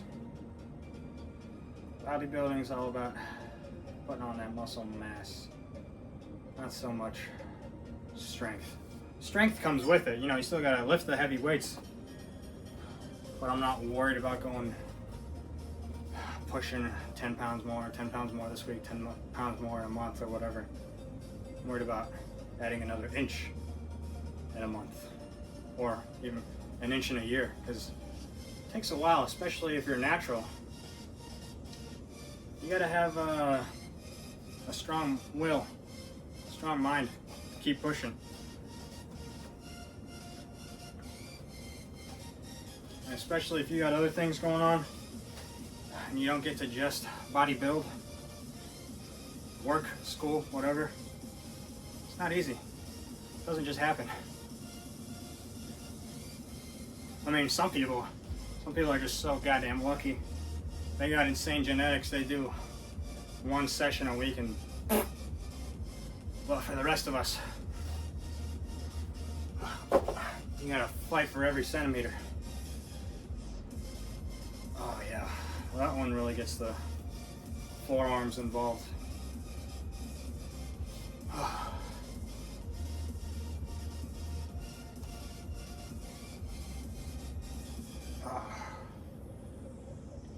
Just below cramp. Might be because I don't drink enough water with the, I do take creatine, and you're supposed to get like, whatever it is, like, is it 8 liters or something like that? You're supposed to drink every day? Or, no, 8 liters, that's quite a bit. Or maybe it is, I don't know. Anyway, I know I probably don't drink enough water. I get doing other shit, other chores, and then I just forget to drink. And then I'm wondering why I can't move when I get up. in the mornings.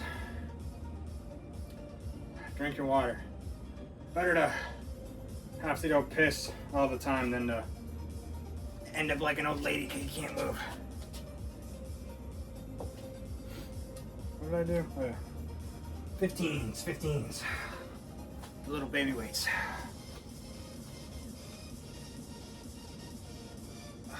The left shoulder always wants to cheat its way into the rep.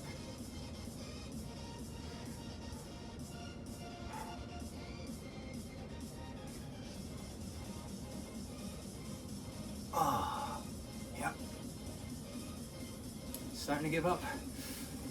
Oh, yep. Give it a minute. I'm not gonna let it win. Don't let the muscle win, man. Mind over matter. Tell it it's got one more. You can. Oh, nope. Oh yeah, forearm's starting to say no. Oh, but that's good. That's what I want every time. I want the muscle to tell me no, and then okay.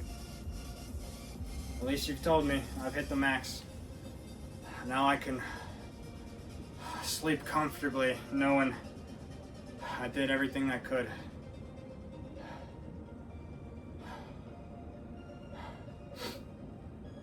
Oh yeah, that's when you go to flex and you're worried it's gonna stay flexed. That's what we're looking for, baby. Every time, every single time. And you learn to enjoy it. Once you start seeing the rewards, looking in the mirror, you see that growth. It's gonna suck the first few times, the first month, yeah. It's gonna be hell. But then, one of those days, you're gonna walk past the mirror and be like, hey, I'm feeling pretty good. And that's how you get that motivation going, man. But yeah, if you're just starting out, you gotta just knuckle down for like at least a month. You're not gonna see you'll get the newbie results and everything else, but that's still, even the newbie results take like a month. You just gotta knuckle down, give it at least a month. For me, do it for me. Knuckle down for a month. Each time taking it to the breaking point where you almost want to cry because it hurts so bad.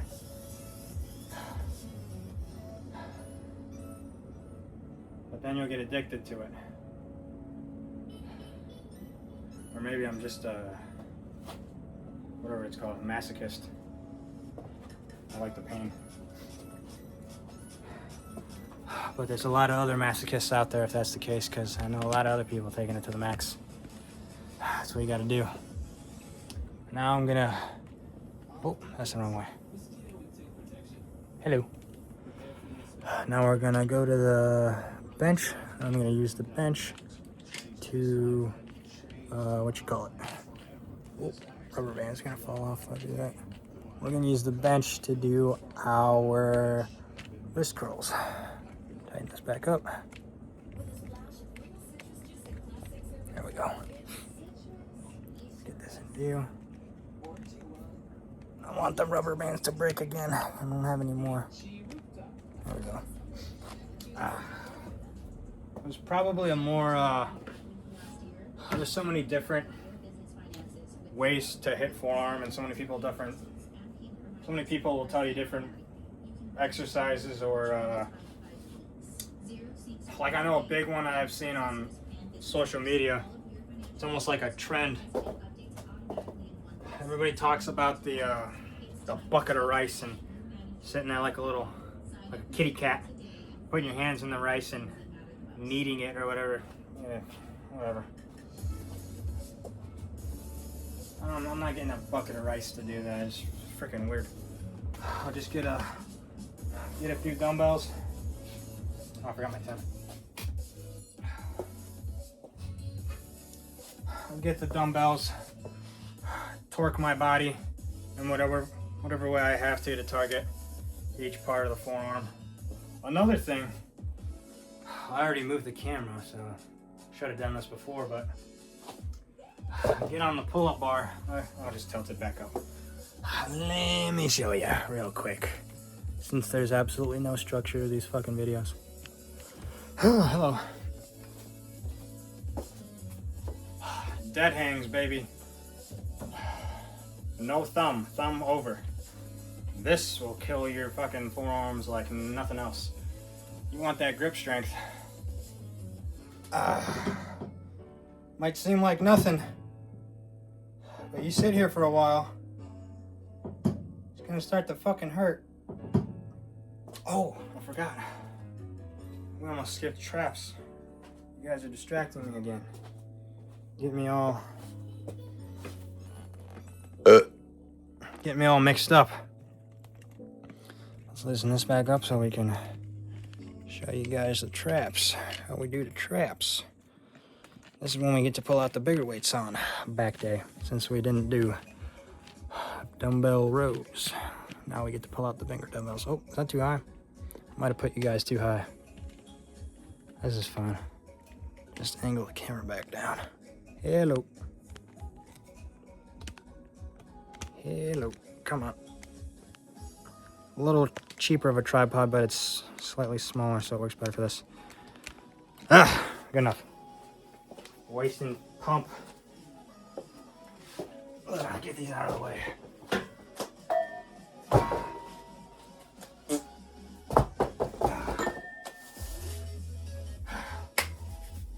Oh, why did I throw those away? I need those. Or at least this one I need. Start off with 50s. I used to, for a while, I was starting off with, what you call it? I was starting off with the 70s. But then I kind of changed my workout a little bit, my workout routine. Because I found, when I did trap, I was doing back and then traps, then biceps. But I was finding that my biceps kind of, after doing all the back stuff, they were really pulling themselves into the trap shrug. And it was really messing with my being able to do my bicep curls. So then I switched those two around. I do biceps first now and then do traps. But when I was doing them before, I was able to start with 70s for traps because my back was still warmed up from just doing back, because I just did that before I would do traps. And then when I switched it around, started doing biceps first and then traps, I lost all my back pump, then went straight to 70s, and I found I was getting like neck nerve impingement and shit. So start with the 50s, then go to 70s, 80s, doing the shrugs. So I don't get the funny nerve thing. I gotta take my own advice about warming up each time. So this is one of those exercises you can lift quite a bit of weight, because again, your traps help carry your arms all the time, and they get pulled into so many different movements. They are strong, but my advice, warm them up like efficiently each time before you go doing anything trap related. Warm them up by themselves with a nice light weight, because if you pinch your neck muscle in there, oh man, you end up with Batman neck, and that sucks. So I'll do a nice quick, what do? I lean over, and then you just try and use only trap. Try not to pull my shoulder into it. I'm leaning a little bit over and just focusing on just going up. And usually I start off with both to get them warmed up, but I really have found I love doing single arm at a time, because they kind of, for me at least, they kind of collide when I do them at the same time, and I can't really get all the way up if I do them at the same time. But single arm, it's like, whoa, way better for hitting the trap. When you do them both at the same time, they kind of like, they hit each other, and I can't get all the way up, and I want to do it like, oh, look at that, like, Can you see the difference? I can get like way up there and I can really yank my trap into it. Sometimes I even set up the bench to where I can lean on it like this with this arm, and then just single arm trap thing. But I don't feel like doing that.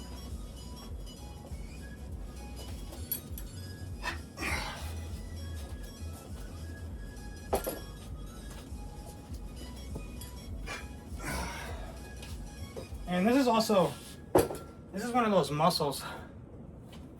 I don't know who the hell decided this is, these things aren't aesthetic or whatever. There's a lot of people, a lot of goofy guys on social media telling you not to train traps because it's not aesthetic.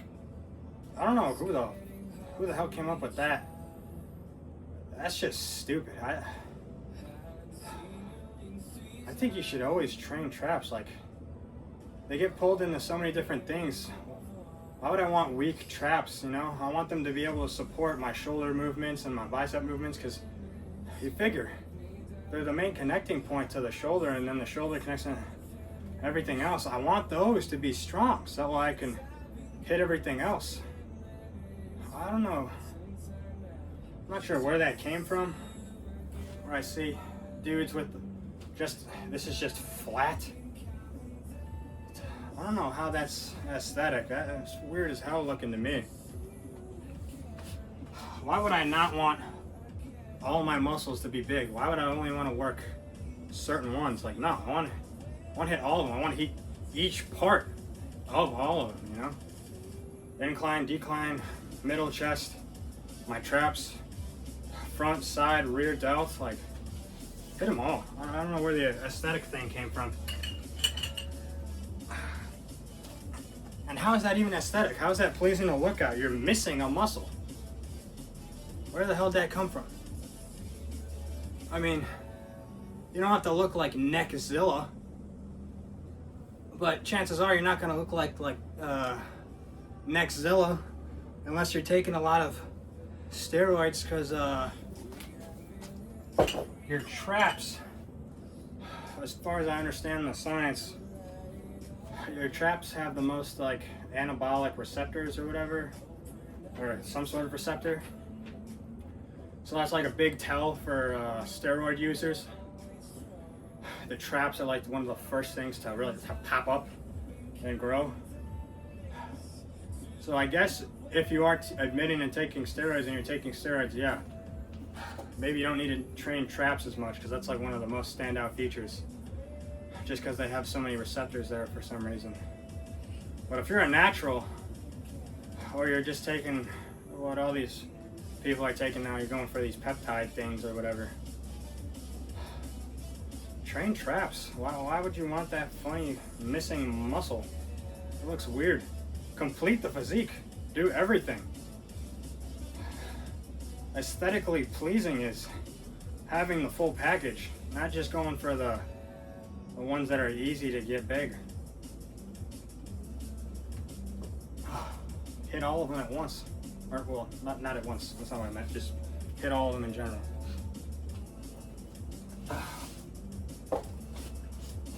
I don't know where that idea came from that traps are ugly.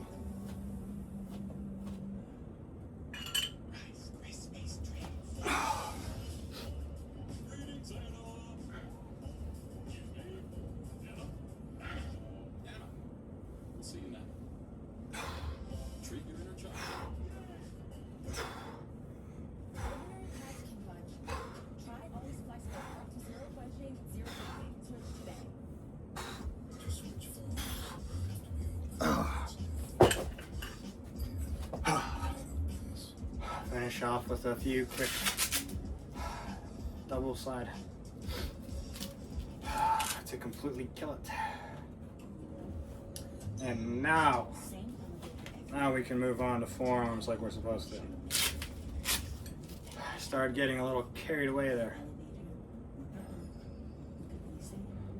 Almost missed a major point about people not training traps. I really wanted to get that one out there because I see that so much. Dudes walk around with just flat, nothing there. I'm like, what? If it's a genetic thing, okay. If you're actually training it, but it's just not growing, I understand. I'm with you. That's me with my calves. But if you're saying, oh, it's not aesthetic or whatever, so I'm not going to train it. No. If anything, it's unaesthetic and weird as hell looking with you missing a muscle.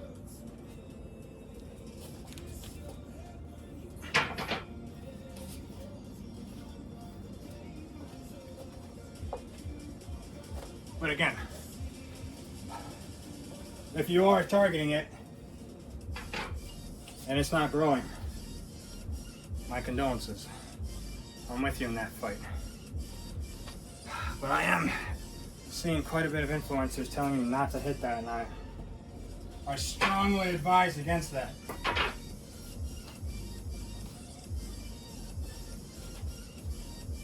If anything, I think if you have big traps, that really does complete the look in terms of looking big. Because when you got that, it helps. It's part of the silhouette. You know, if all you are is a shadow, you can tell somebody works out when they have that angle. Like, I'm getting tired. When you have that angle, if I was just a complete shadow, well, I'm not gonna be able to get the angle. But that's how you know somebody works out. Well, I don't want to start hyping myself up and getting a little egotistical right there. But they help complete the look.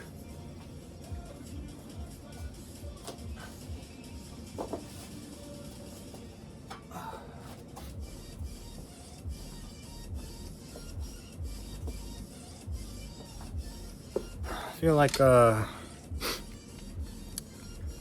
younger people on the internet, you got so many people on the internet tell you different things. Well, I guess including me now. And you're so easily, when you're young, you're so easily convinced, like, oh no, this guy's telling me doing this and he's popular. I should do what he's doing so I can get what he's getting in terms of fame and popularity and everything.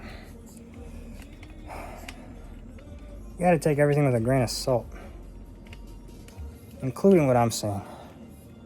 Please, don't take what I'm saying word for word either. I'm probably some educated person in terms of weightlifting.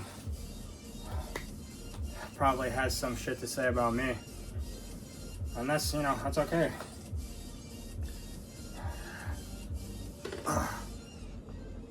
Use your own brain to make up your own mind about everything. Take everything with a grain of salt.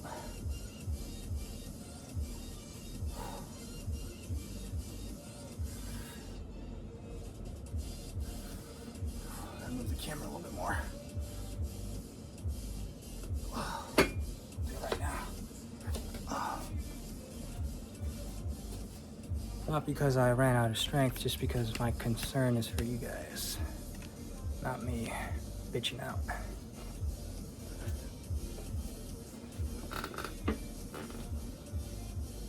we go. Now you guys can see. Might even have to move it a little more to the side. But this one, I don't really have the angle.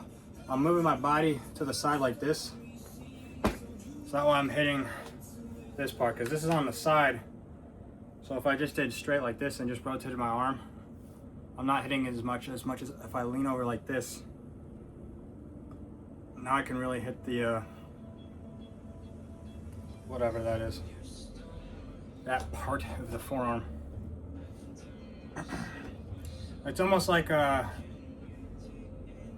you're arm wrestling or whatever, like you're getting down in there for as much power. I'm just getting over to the side, so that way it's all on the inner forearm. And of course, I talk too much Forgot how many I did on the other arm. I think it was 9.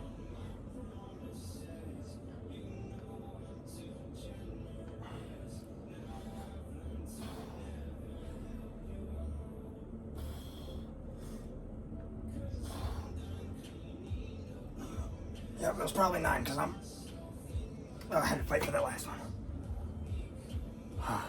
Is it gonna? Okay. I got worried if I was gonna get that pinky thing where the hand just starts curling up on its own. Gotta work on my pronunciation. Sid the squid.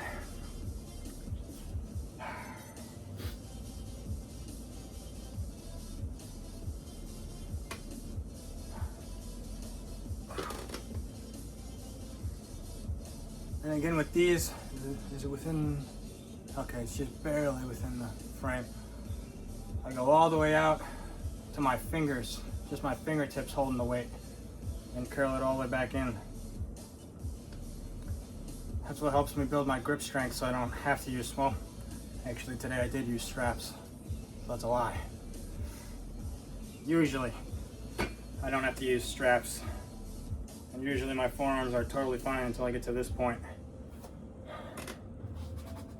Because I fully train the finger strength, the forearm wrist grip strength, I have no problem usually destroying my back without having to use grips.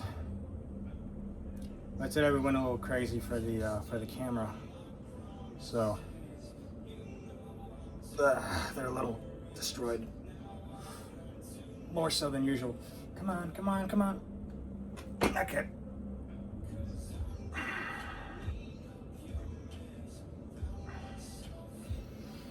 It's cramping. Ow. We're good. It'll pass. Just gotta let it figure out what it wants to do.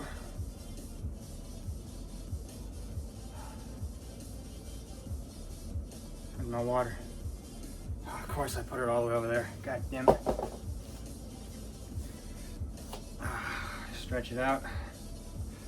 Please stop. Are we good? All right.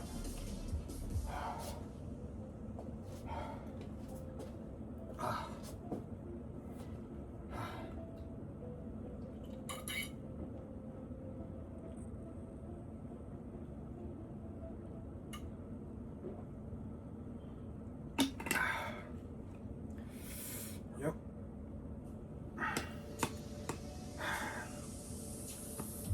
Usually I try and go just under this level, but it's okay if it cramps. I just usually try and go just under the point of cramp so I can still continue on with the day. But this is fine. I'm not going to see negative growth or anything like that from cramping. Cramping is cramping. It doesn't mean you've done serious damage or something like that. Just means you're probably not. Just means you're probably not hydrated enough, which I probably should have got another bottle.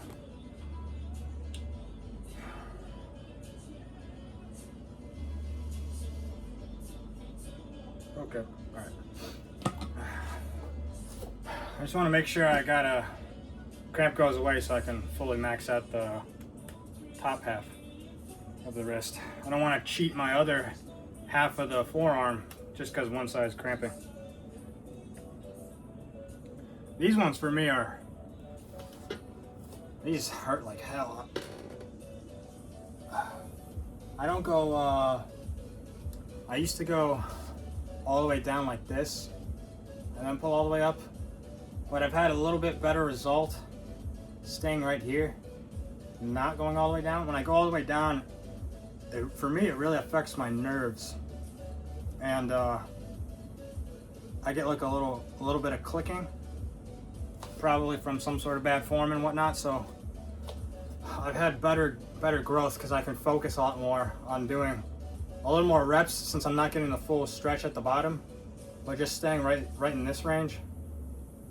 I've had better growth with the top half of the forearm, doing it like that. The radius side of the forearm. So this is the ulna. Or I totally just fucked that up. Pretty sure that's the radius.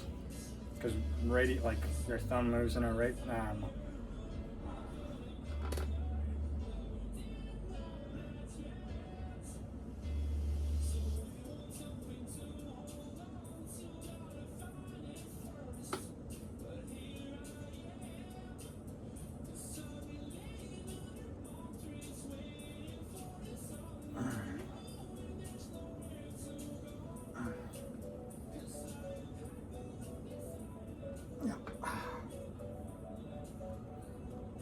Taking it just below that point.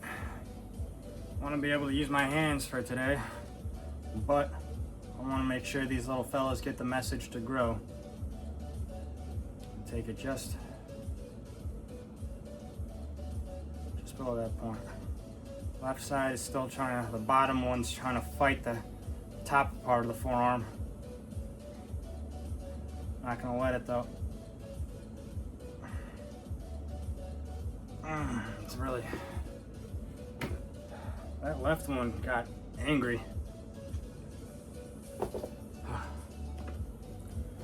Drop set.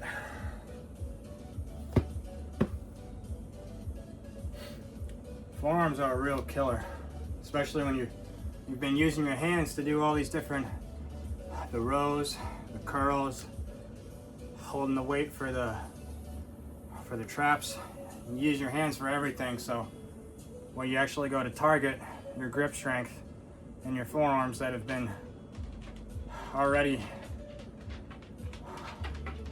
suffering through all the other weights, they get mad. We just gotta get even more mad and force them. It's not gonna be easy. It's already pissed off.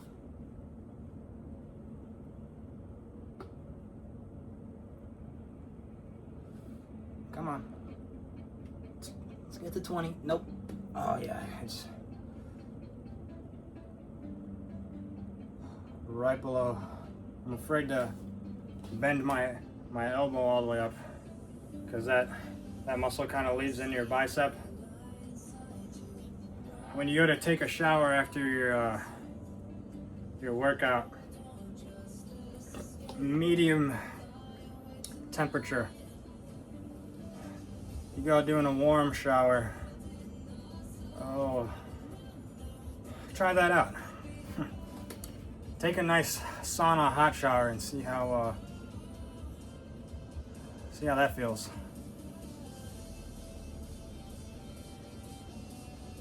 Have fun trying to wash your back. Oh yeah, the left one's really pissed.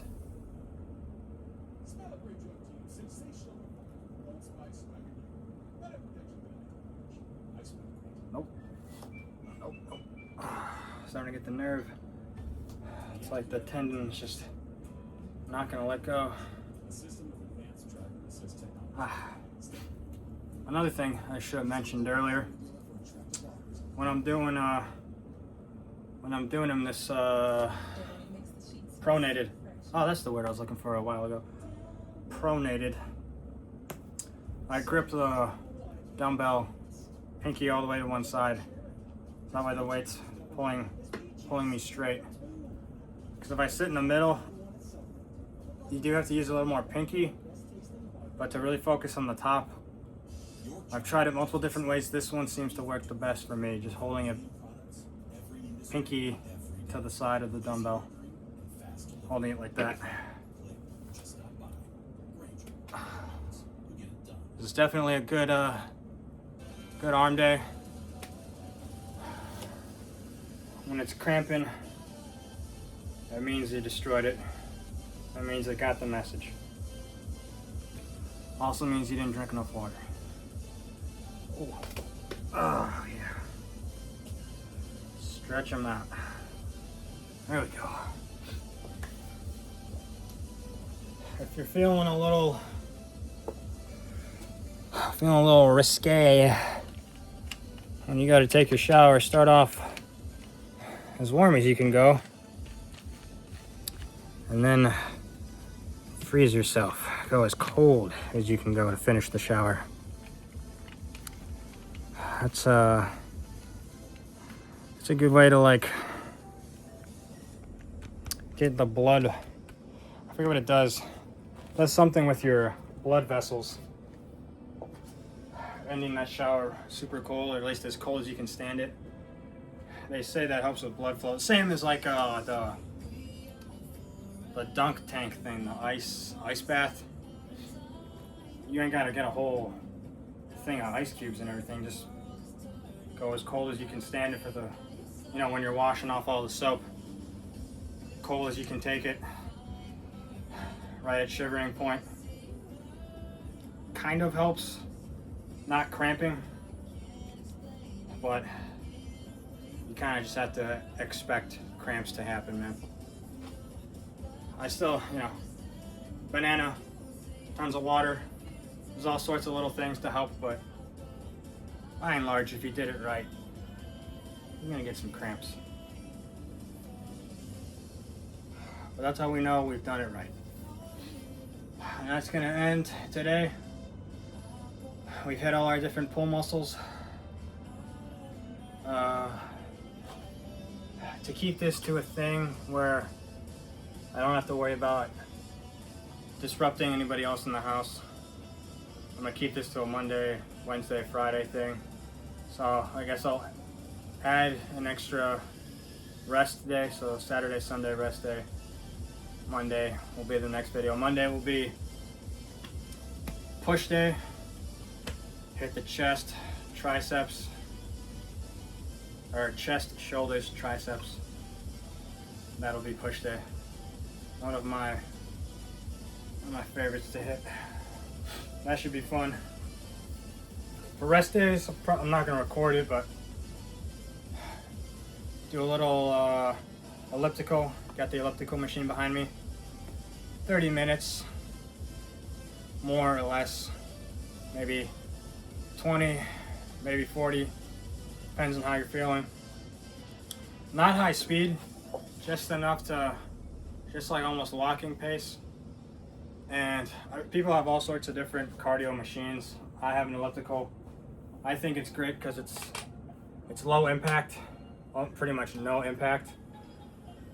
So I don't have to worry about my joints at all. It's nice fluid movements, and I just max out the machine for strength and everything, max out the incline, and you're slowly just marching up a hill. Great fat burner. I noticed I lost a lot of weight when I started doing that instead of like doing sprints with the lower restriction thing. What the hell's it called? The resistance. Trying to do lower resistance and lower incline and just going for like a jog. I saw way more fat loss, way more benefits when I did max resistance, max incline, and I just marched the entire time. Steady pace, not a quick pace, just continuing at the same like walking speed, just marching up the mountain. I like that a lot more. If you got like a treadmill, just putting it on like higher incline and just walking up the treadmill, not jogging, just walking, keeping it low impact. Because again, I want my legs to heal for the next leg day.